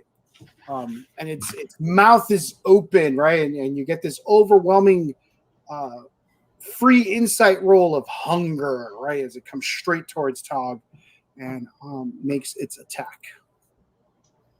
Bring it. Drain. Oh, I hope you cast Mage Armor today. I cast Mage Armor at the start of all initiative. That's right. I have an armor class of 12. That's In 16. fact, Keep I'm me willing from to dying. say, while burning an inspiration card, that obviously Cal at the beginning of the battle was like, Tog, please cast Mage Armor. So for the record, we have history of having a mage, Steve, who never cast Mage Armor and suffered the repercussions. Oh, you can't be me. You can't possibly be me. Rest in peace. Press F for respects for the mage who didn't wear a Mage Armor. And the life drain misses Tog as you feel the sort of necrotic touch bounce off your magical armor. Now, this one, free kills for my. There's another thunderbolt as another noble goes down. Thunderstruck. All right, and I'm just going to remove the bodies that have already formed specters for the record. All right. So, How do I get- Okay, come on. Cal, you're up. I'm trying to get rid of this inspiration card. I'll I take can't it. believe we do this every week, and I still have no idea. There, I'm stealing it from you. Oh, yeah, great. Thank you. Okay, no You problem. drag it onto his head. So don't forget it. It's way better if Steve can never figure it out. I just Yeah, want no, it's. I mean, that's Wait, what funny happened? every time, obviously. I lost you, Steve. Oh no, really? Can you guys hear me? Yeah, Uh-huh. I can hear Steve. Yeah, we can hear Steve. I can hear Pedro. What happened? Steve's window is now I can gone. hear everybody One else. second. You might need to refresh. Go ahead. I can see myself on the stream. And good, we did the full experience. Yeah. Throwing a yeah. refresh. Thanks, Roll20. hmm Reset player. There we go. Oh, roll That'll be- 20. It is the industry standard for playing D&D online. It is the worst piece of garbage. No, I mean, now that I've gotten I mean, used to it, it's better than- there. No, I no. That's like driving like an old jalopy, and you're like, oh well, you know, if you hit this button the right way and you drag your feet, and you throw out the weight out the window. Love the one you're with. I mean, not for or- nothing. That's my high school experience. I drove an It's your 85 best. Ford Tempo. where Yeah, I if don't it know. was I've going up a minimized hill, Steve, and it now would he's completely lose gone. power It's in like engine, I and you figured had out to, a way to mute him take without the realizing I ignition and muted him. switch it off and then on Hold again, on a second. and then it would Yeah, gain you're power like- back. You gotta Yeah, play it's around just, with no, the that's fine. ignition. It's like, chuk, chuk. And then we go up the hill, and all You my know, friends who I was like driving home from school. were Can I like, ask "Well, someone to was look that- up what happens if I what'd you accidentally just do?" close a window That or a was person extremely on their weird. It's like, no, it's turn? fine. It's fine. You just All right, gotta get so up this hill. their window avatar is Fine. completely closed. Oh, So, you know, that's I mean, frustrating. I Steve, apologize. can you hear Pedro? I cannot hear Pedro. Okay, so Pedro was talking. Could you try resetting on your end? Yes. Connect to I chat. was like, that was so unlike Steve to monologue over Pedro. How we doing? There we go. They both came in. Hold on. Yeah, everyone's here, right? Oh no, Woo. now Pedro's going off I the stream. can't see him. Oh, Pedro. Pedro.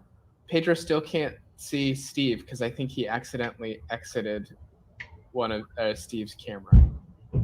Yeah, and I don't know why. Pedro, you might need to like back out of roll 20. How do and you then jump back in. exit someone's camera? Yeah. What? He said What he crashed. Dude, I my can't.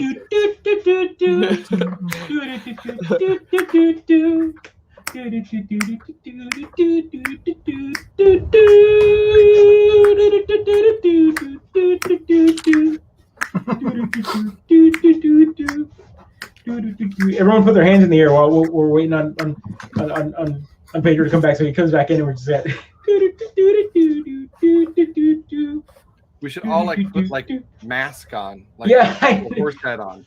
I don't have like. Oh, nice. What kind of people are we where we've got masks? This is 2021, Steve. You've got to have a mask ready to go for your Zoom meetings.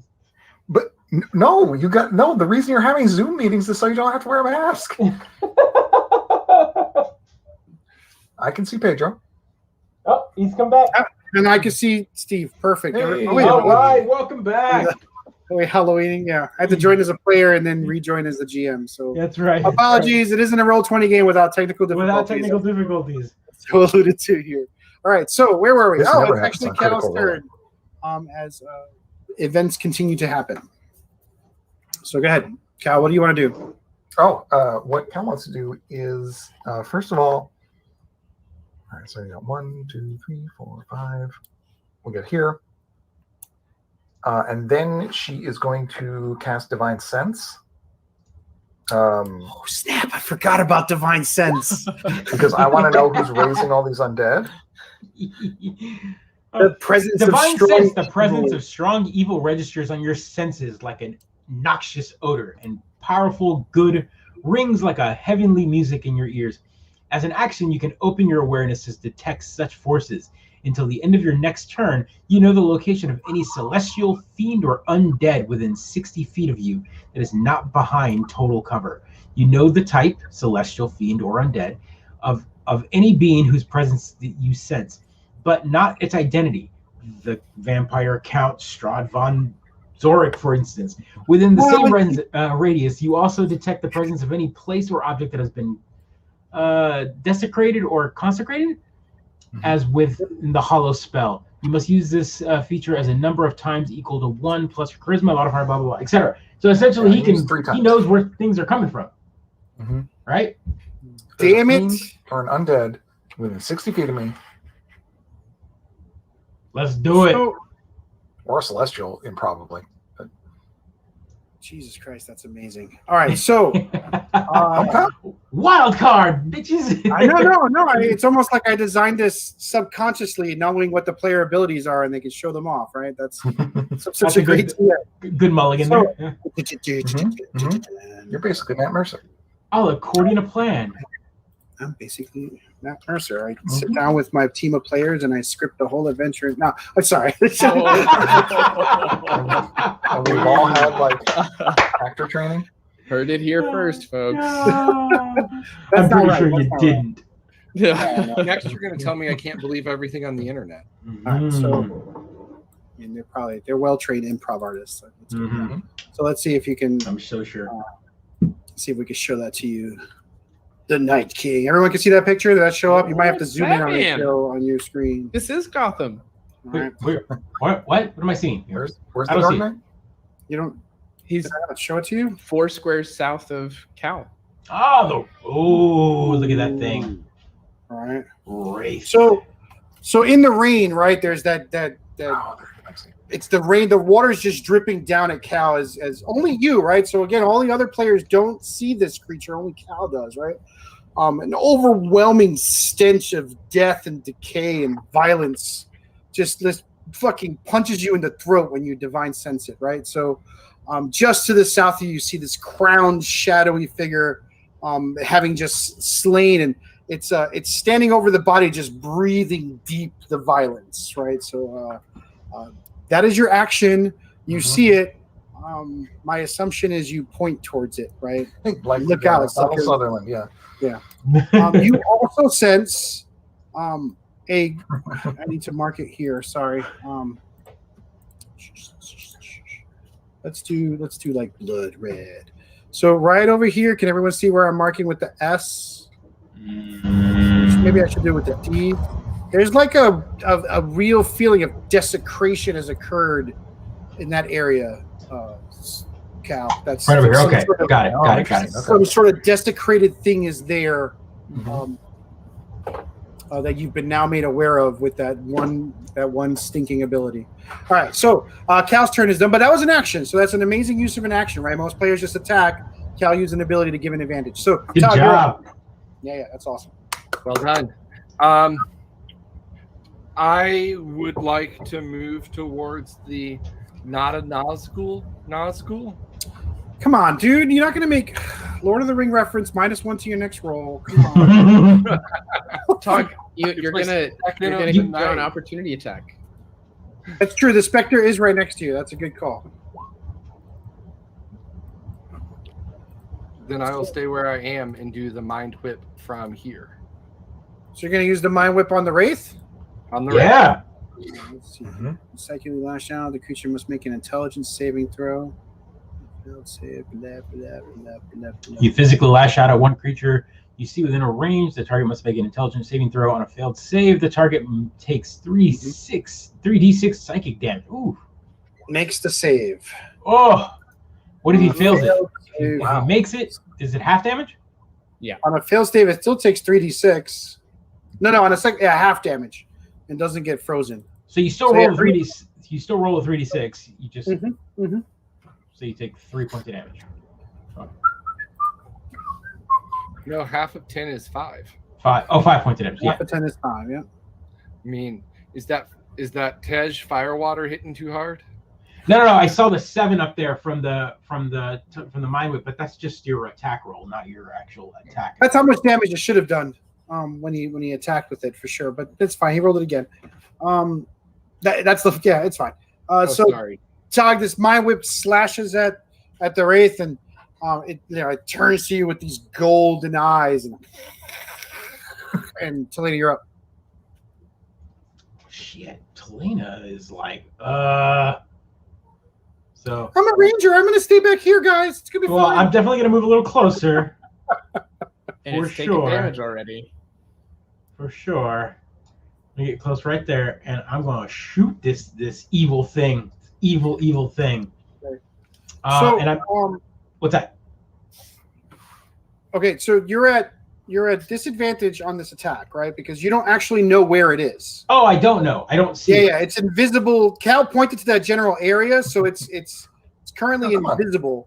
We all know that every time I see an invisible undead, I'm like, con, sonar, exactly range, So such you and get such, bearing such and such. You're looking for movement in the rain, right, Selena? So you kind of get an idea where it is, but it's a hard shot, right? You got water in your eyes. You're taking a shot. You're at disadvantage on your ranged attack, but make it. You're rolling hot dice. Well, can I mark it? Okay, let's see. Does a mark requiring you to see? Throw it up there. Let's see what a mark does. Oh, how do you? Yeah, there we go. You can see that. It's Yeah, you right in can't the first see it. sentence. Okay. Yeah. Fair enough. Okay. So I can't mark it because I have to see it, right? Right. You might be able to mark it after you hit, though. I can make that argument. You strike where the arrow hits. You get what I'm saying? Yeah.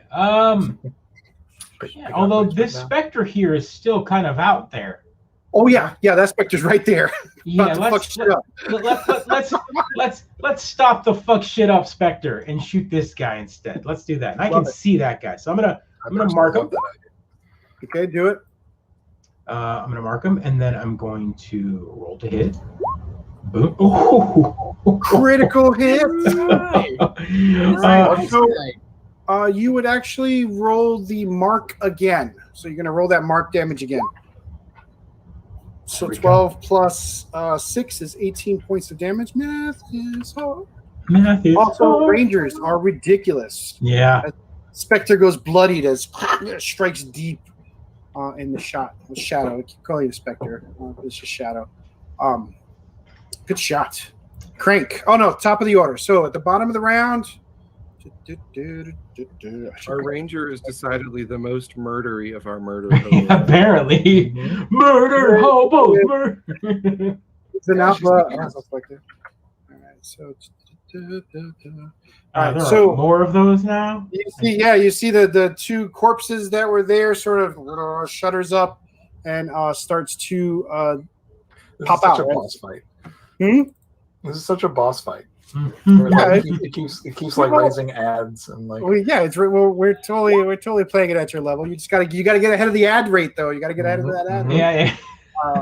And then let's see. We can start hitting the boss. Drop that. AOE that boss. This way. This one stays frozen in place. This one stays frozen in place. She runs this way. She's still running. These two folks. Yeah, everyone else is where they're gonna be. All right, so. Everyone that hasn't moved, right? You're keeping track of who's moving around and stuff like that. They're frozen in place. If they don't move, they have to be. They're in danger. And now Crank goes. Crank steps near his friends and longswords the Spectre. Mm-hmm.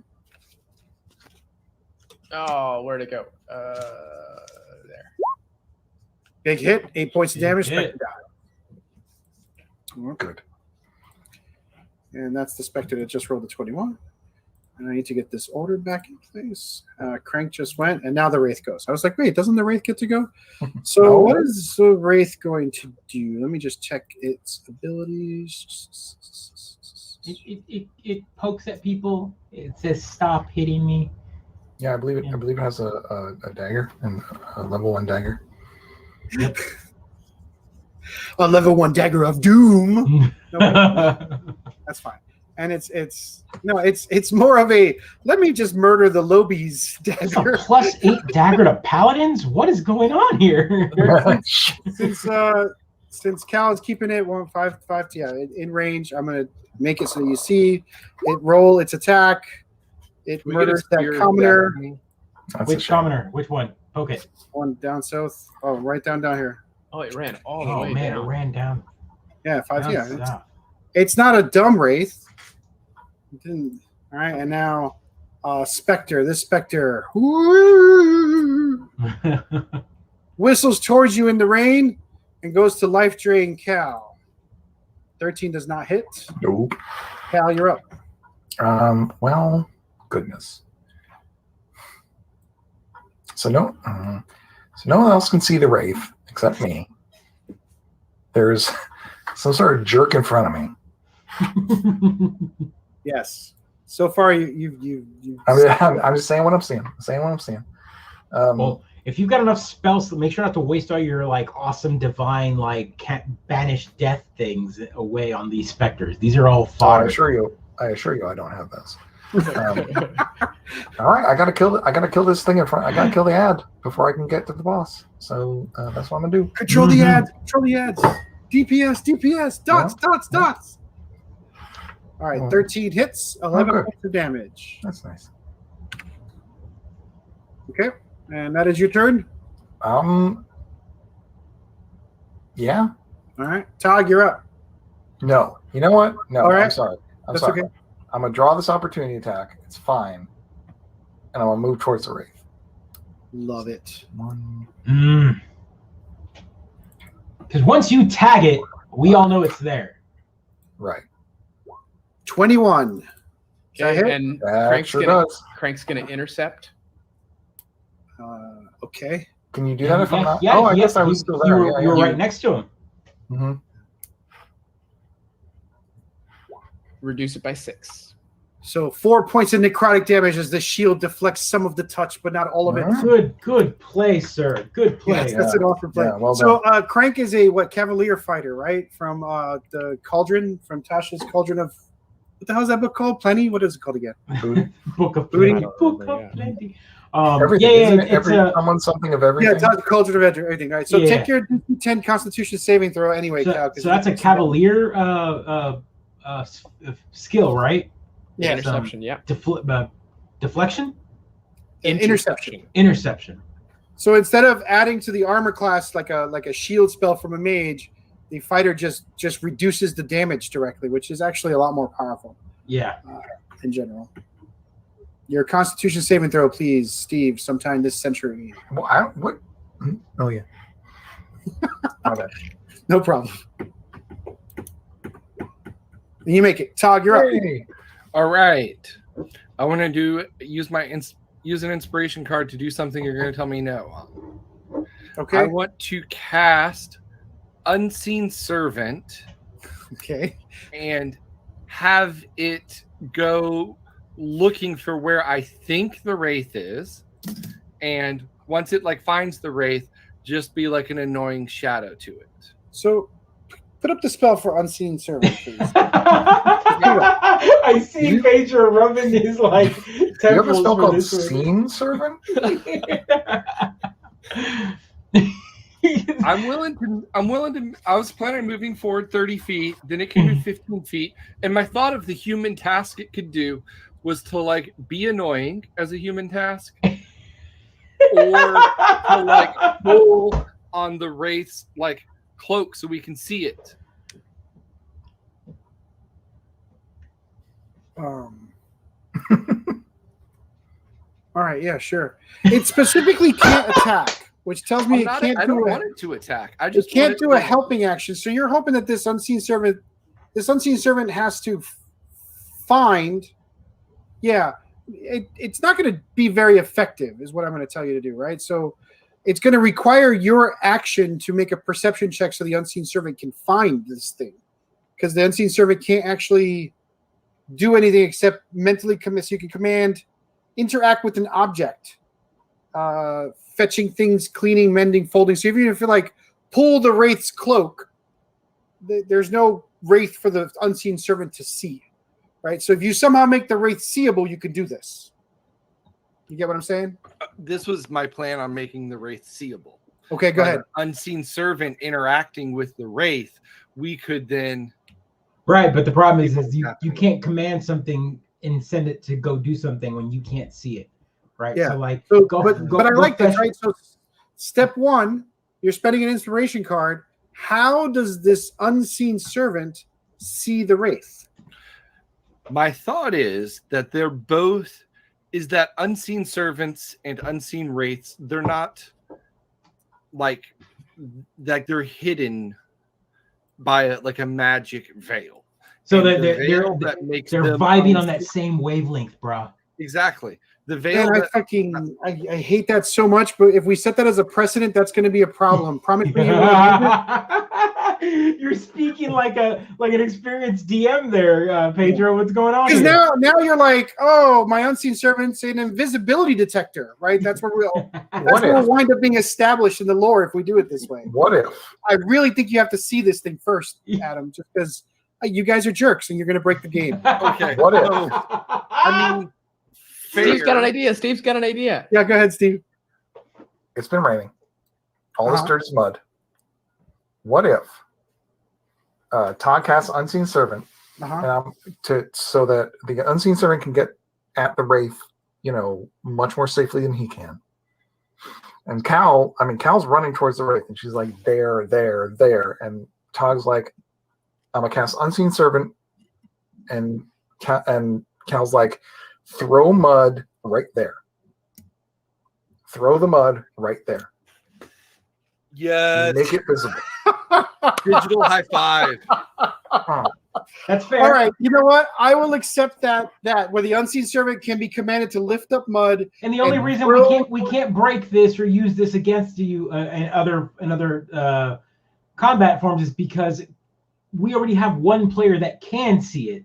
No, everyone else can't. So that's where you're throwing the mud. No one else, and you're using the environment, which is perfect, right? So got it. This unseen servant, which I don't have wish I had a little ghost token for. Burn the inspiration card, No, burn that inspiration card. It's already. He gave me the inspiration card already. Oh, all right. All right, so I'm going to use. Great teamwork, Cal. That's exactly why I hate all of you. Mm-hmm. So let's just use that. That's your unseen servant. Only I can control the unseen servant. So the unseen servant comes over, and I established, this is my own fault, I put Is mud that on a the ground. Pokemon? Right? Yeah, I think so. I don't know. It's a blink dog token, so I just grabbed it and used it. Nice. So it reaches into the mud and flings it up. It's not permanent, right? So let's say at the end of Tog's turn, the mud will have washed off, right? So you have At the end of Tog's next turn. the end of Tog's next turn. Yes. So Yes. it's a Vaporeon unseen servant. Yeah, I is what think I'm seeing. that's Yeah, exactly right, what right. it is. All right. You know what? Yeah. The unseen servant's gone. Anything like they used to. Fine. Guys couldn't be mature enough to just deal with the random token being put on. I the- like. We I loved liked it. it. We were enjoying the Vaporeon on No, it's dead. I It's dead. played It's gone. one You ruined it. computer game. It's What is this, Pokemon John Go. Wick? You killing the dog here? What's going on? Wait, John Wick did not. God. No, that Cal- you know what I mean. Cal gets advantage on I know. all hit rolls after a dog is killed. Now it's a sad kobold. So you guys ruined it. You ruined it. Now it's the world's saddest kobold is what you got as an unseen I servant. mean, that Cobalt Little was Buddha. side-eye. This might have been the one you guys killed in our previous adventure. All right, so Spectre's up. This Spectre is going to. I like that you use an action to cast that spell. This Spectre's going to rush towards Cal, of course, and Come go get to it. life drain. So delicious, this Paladin. 19, does 19 hit? Ooh, It sure does. Yeah, sure 8 points of necrotic damage. All right. Does Crank intercept? Yeah, it's 12 I'm points. too far away. And you already used your reaction, right? It doesn't reset until the start of your turn. And make that DC Constitution saving throw, Oh, please. Yeah, that's the worst part. Talena, you're up. Oh, that hurts. Oh, so that's a permanent, not a permanent, but until you take a long rest, you can't restore that 8. So you're at negative Okay. 8. Yeah, so just remember, negative 8 temporary hit points. Talena, you're up. so I'm going to, what is it, 30 feet, right? So 5, 10, 15, 20, 25, 30. I'm going to move. And Cal sees it, right? Well, we all do now because it's covered in mud. Oh, we Yeah. all see it now. Oh yeah. Yep. So I'm gonna take a shot at this Yep, bad take boy. I'm gonna mark it first. Boom. Then I'm gonna take a shot.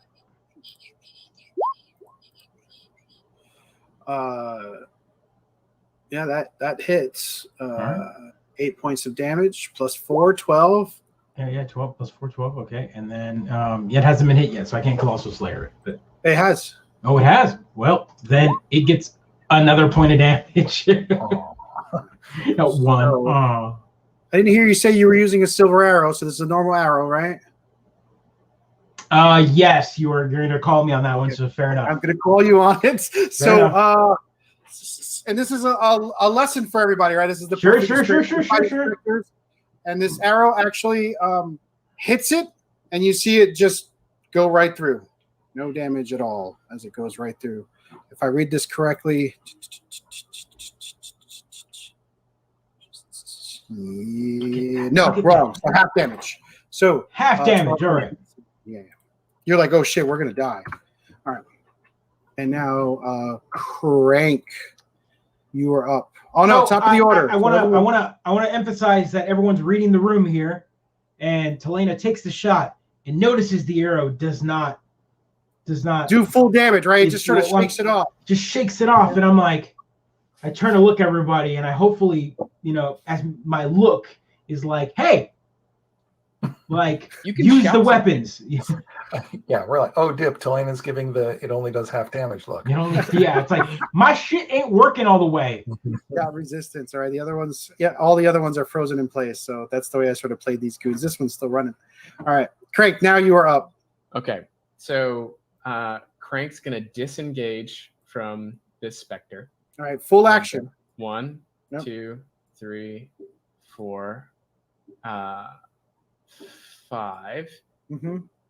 6 is 30. Then he's going to use his action surge to run forward again. 1, 2. And then I'd like to use an inspiration card that I actually because I had tossed the silver arrow back at Talina earlier. I still I had that there. Crank had that itch of silver in his hand. He liked kind of fighting with that silver, and so he's actually gonna drop his longsword as he's running and pull out the silver dagger again and kind of use to stab the wraith in the face. So you spent an action to disengage. You moved 30 feet. He's now basically spending the inspiration card as an extra action. Yeah, you can't spend inspiration for extra actions. That would be broken as F. But I think you got it, right? So you spend your normal action to disengage, and then you moved 5, 10, 15, 20, 25, 30. And now you spend your action surge to make an attack. If I understand. Yes. Yeah. I thought I had done the math, and I don't think I can make it. I think I was a space away. You're here 5, 10, 15, 20, 25, 30. Yeah, you're a space short. Yeah, so inspiration. You can throw the dagger. What if his inspiration card is to just have a little bit faster movement? Can I? I can't trade inspiration cards for that. Yeah. Yeah. Okay. Can I? Yeah. Oh well, no, I don't want to take. I was gonna say go back in time and not actually toss the arrow back to Talina, but still have the arrow and chuck the arrow. But I won't do that. Nah. It'll do as much damage as you throwing a rock. So save your action surge, and that's your turn. Yeah. So the wraith goes. You actually put yourself in a good spot, right? Because this wraith is actually going to move 5, 10, 15, and attack this commoner. No, Kaji. That is. This guy's real focused on adding the ads. God, he had so many good. He had He had such good shawarma. So here's Frank's gonna intercept. Okay, roll it. 2 of it. 2. So that is only 19 points of necrotic damage. Did you intercept on the commoner? He did. Yeah. Intercepted on the commoner. And you see this commoner look at you with thankfulness as his face, Thank you. But doesn't die. Right? So he doesn't die from the blow. And now the specter goes. Right? I have some higher hit point commoners in the crowd. Just to, it would be unfair. Wait. You're telling me that guy actually had more than 20 hit points? Yeah. Oh, fair. Actually, exactly 20 hit points, and the saved him. So this is where your abilities come into play, right? This is good. All right. So the Spectre, Tog, they left the wizard alone because your fighters are awful people. Here's the life drain, and it misses. So very lucky much. than good every day of the week. Cal, you're up. 6 points. Look at that. Our Glorious. team would have almost killed that wizard. Now you gotta DPS the boss. You can't just keep killing ads. That's a distraction. So I'm gonna move down here. Oh, all right. So you're provoking the opportunity attack. From the Wraith, yeah, sure. That's fine. That's a 20. Damn, why are you rolling so good? I hate it. Oh, no, actually I couldn't have because I already used it once. You already used it. 11 points of damage. Yeah. All right. And make your DC 10 Constitution saving throw. Oh, wow. I changed the score on my character sheet, and it changed the score on my actual Token? character. For the Yeah, first I time. fixed it. I can't even remember how long. Remind me that it was broken, so I can fix it. Yeah. Wonderful. Yeah, I'm gonna hit it with my battle axe because that still does more I'm gonna need damage. that Constitution saving throw first, though. Oh, God, stop. Not mine. Jesus fucking Christ. Why you- Yes. So now you're down 19 hit points from healing, right? You can't heal 19 of your hit points. Wow. Oh, that makes me sad. It stacks. So that's the danger and power of this. All right. So now make your attack on the Wraith King. All right.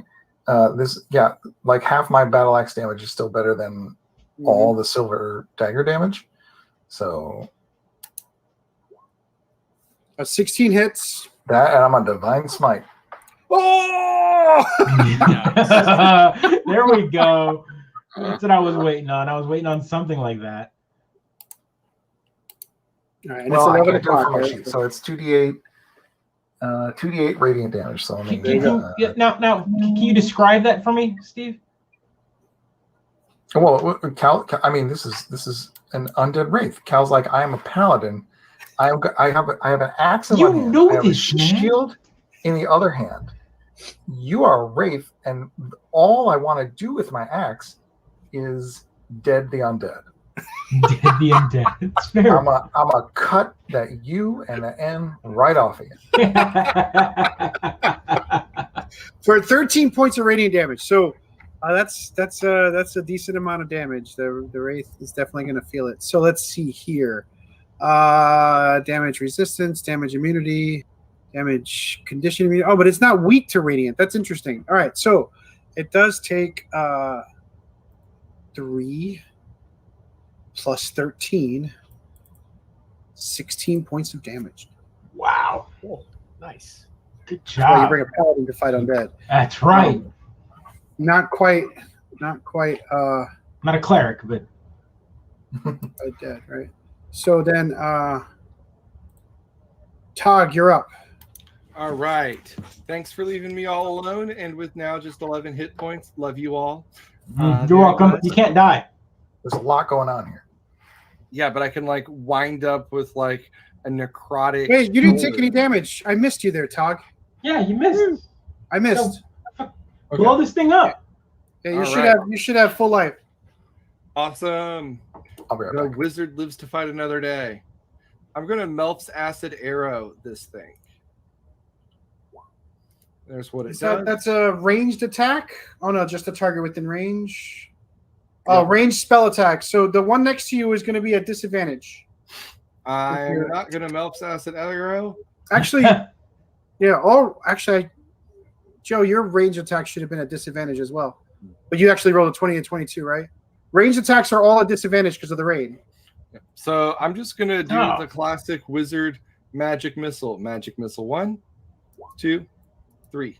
Oh, geez. All right, 3, 6, 8 points of damage. And the shadow dissipates in front of you. All right. Is that the one that was? No, that's a different one. All right. Oh, geez, this specter's still alive. All right, so I think I'm going to move here and attack Crank. Can I use my action to move towards my party? Do it. Misses. Helena, you're up.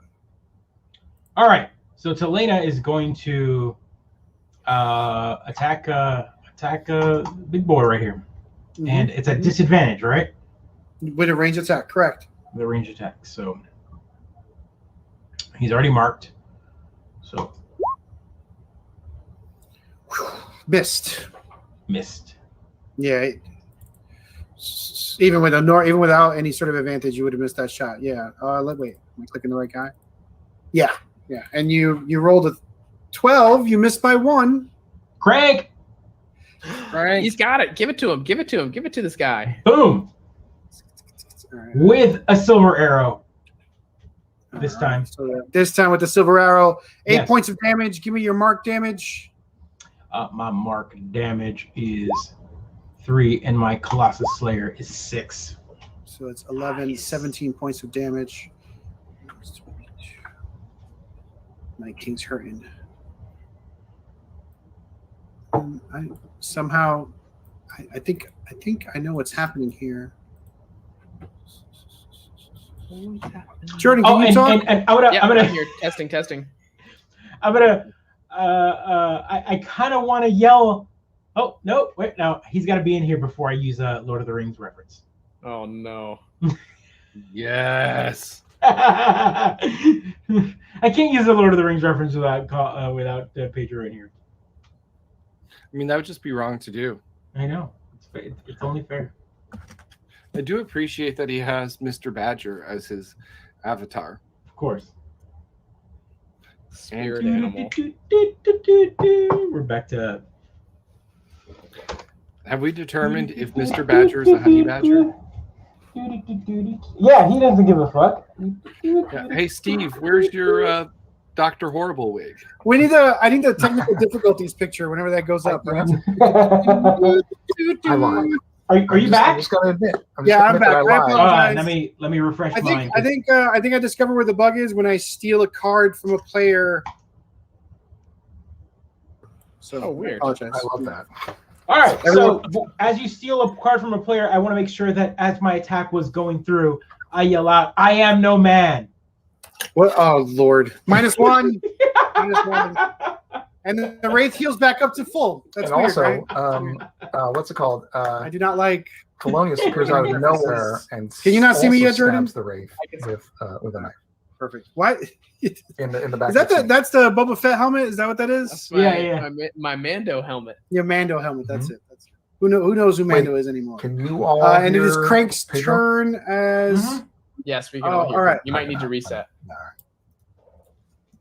Reconnect. All right. Can everyone see what's There we going go. on? I got everybody now. Yeah. All right, there we go. All right, good. All right, so I don't know. All right, so I'm of the opinion that this dude who just got hit by the wraith is going to try to run away, but that would provoke an opportunity attack from the wraith. He's smart enough to know he's going to sit right between Is he? the paladin and the fighter. I don't know. He's my new best friend. I think I the fighter's like, "Stay down." I'm Batman. So I think we should roll a saving throw, and it should be a wisdom saving throw, Crank, since you open your mouth first. Give me a wisdom saving throw. Wait, is Crank good at saving throws? DC 13. Made it. Oh! He rolls before you said it, so I know. I was looking at the spell save DC, so 13's a good number. So the dude just sits there, like, protect me, save me. Everyone else, these folks notice that the fights move toward them, and they're like, nope. They move away. They're smart enough to keep moving, even though they have weapons, right? They're just cowards against ghosts. And then that one stays frozen, and the other two commoners over there stay frozen. And now, Crank, you're up. I don't think it's fair to call them cowards. I just think they're strategic. If I saw a wraith in real life you're right. casting spells, I too would run away. Man, I'd totally go and be like, hey, what's up? Let's go. Everlasting damnation. Let's rock and roll. How does space swapping work? Can I swap spaces with this commoner? Why do you think that would work without provoking an opportunity attack? Because I don't want to provoke an opportunity attack. it doesn't move work. diagonal. It doesn't work. That's fair though. This is only session number 853, but Okay. So you can spend an action to protect him. It'd be a basic player disengage. But I don't know if you see how many monsters are around you right now. I do see him. Yeah. Okay. So I want Crank's heroicness to maintain, but I want to be recognized as a coward. So I want to use an inspiration card to say that I'm trying to push the commoner out of the way into safety, but in doing so, he draws the opportunity attack as Crank gets into the next space. You want to give the opportunity attack towards the commoner. But no, Crank's not doing it for that reason, though. Crank's a hero. So you're like Super virtuous, my dude. look out Yeah. and provoking the opportunity attack. Is that? Yeah. I like On it. the Are you commoner, pushing though. grandma in front of the train? But it wouldn't be an opportunity attack on you. It would be on the Yeah. commoner. Okay, yeah. All right. So So it's two trains, and the commoner's in the middle, and you're like, "Get out of the way!" and you're pushing him towards the one on the left versus the one on the right. That's right. That's right. so the commoner gets hit for 16 points of damage. I assume you don't save him. Crank doesn't even see it happen because he's so focused. He's This is great. He's too virtuous to even see it. So you shoved him out of the way, and somehow the wraith does him in, and he dies. I mean, just dies right there. Now, wherever you want to move, Crank. Yeah, Crank, that's the space. He dies behind Crank. No, he stepped right over his body. Yeah, he You're dies like, right "Stay there. down." And he's like, He "Why doesn't. are you not He doesn't moving?" even get Oh, the well. 5-foot move, Okay. Crank. He dies. Okay. And what do you want to do? And then he's gonna longsword the wraith and then Roll for mark the it. wraith. 23 hits and 4 points of damage. And it is marked with Unwavering Mark. Unwavering Mark. What does that do? Yeah, throw it up so we all know what that does. Okay. Unwavering Mark. Start at 3rd level. You can menace your foes, foiling their attacks and punishing them for harming others. Ooh, that's a good one.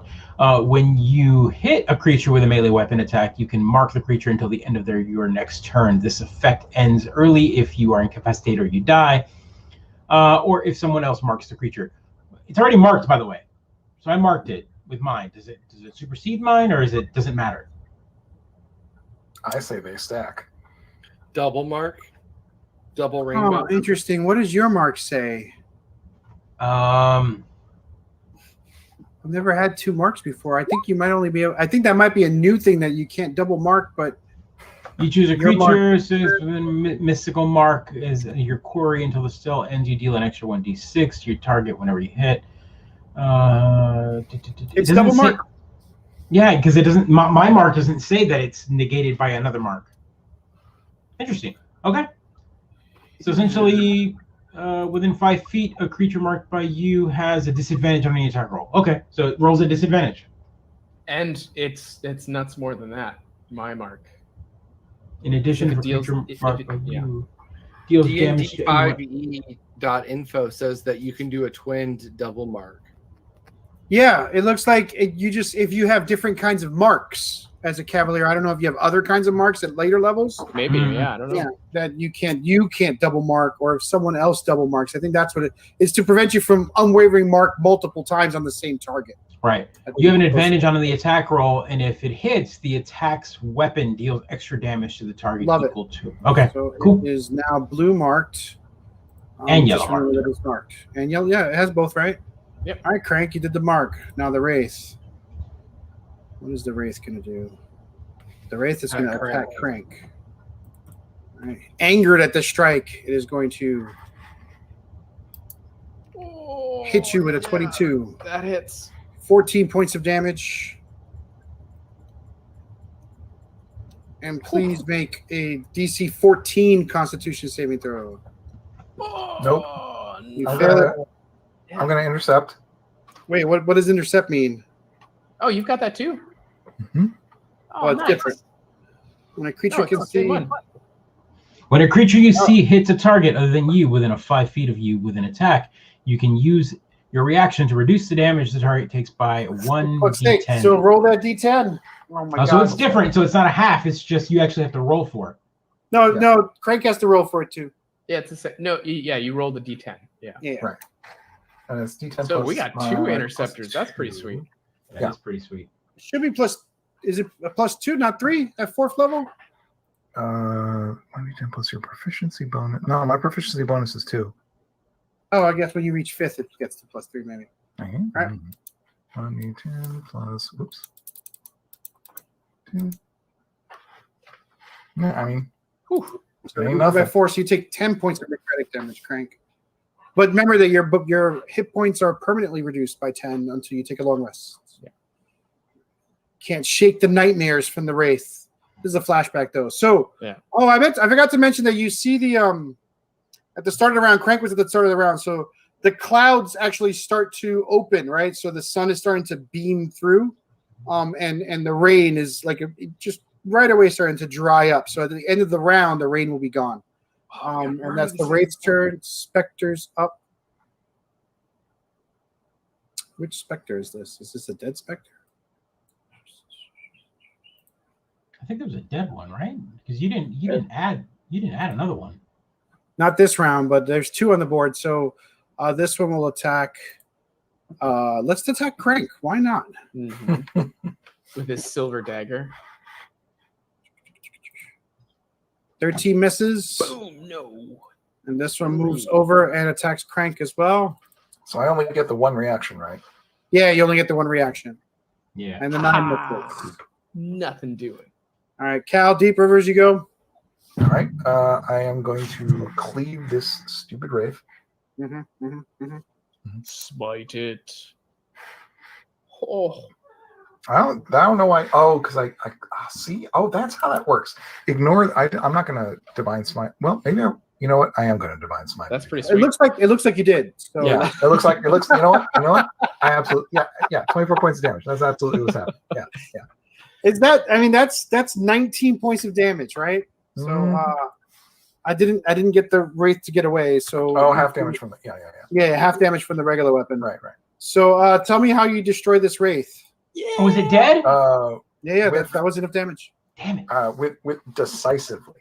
That's how I describe it. I look at in its yellow golden eyes, and I'm like, you don't like not on the surface, not under the mountain, not on top of the mountain, not to the side of the mountain, not while I'm around because I'm a paladin, and you're undead. You spell it. And this is how we do.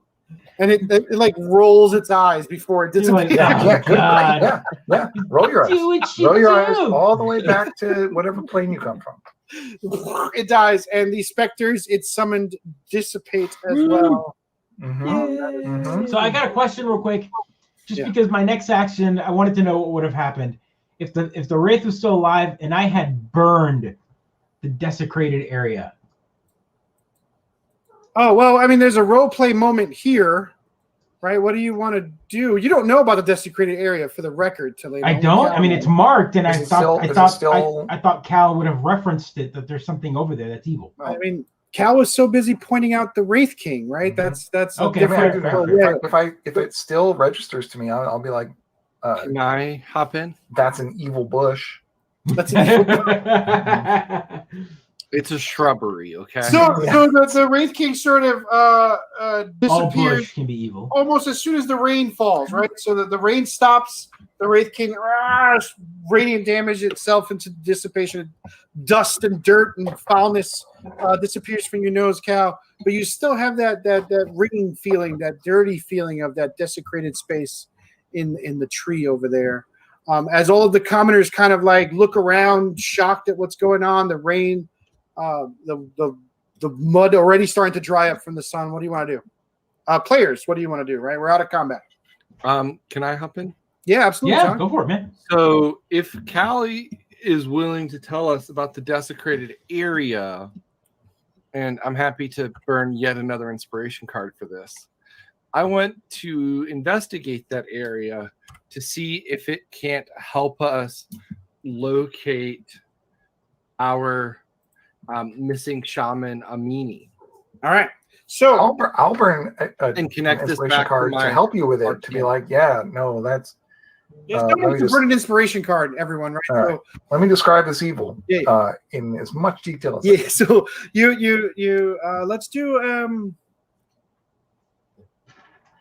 let's do a perception check on the tree, right? As you start to come close, you see that. All right, perfect. So 12 was the target number for the record. So you're looking at the roots of this tree. No need. I do not want your inspiration cards, right? This is standard adventuring. well, it's just helping. Yeah. Yeah, but if you want to add more lore, Tog, feel free. Yeah. So as you come towards this tree, Tog, right? You're the first one to approach it. There's this like wave of like a breeze of death, right? So like it's starting Sadness. to dissipate, like a bad fart that really bad, but it's going away, right? It's airing itself out in the space. That dark fart is going away as you come closer. Worst you Tarantino defeated- We're movie gonna keep ever. using that, by the way. To Dark go back to my fart. earlier, Dark fart, yes. going back to my So, earlier role, does it smell like Dracar Noir? Yeah. No, it smells like brute.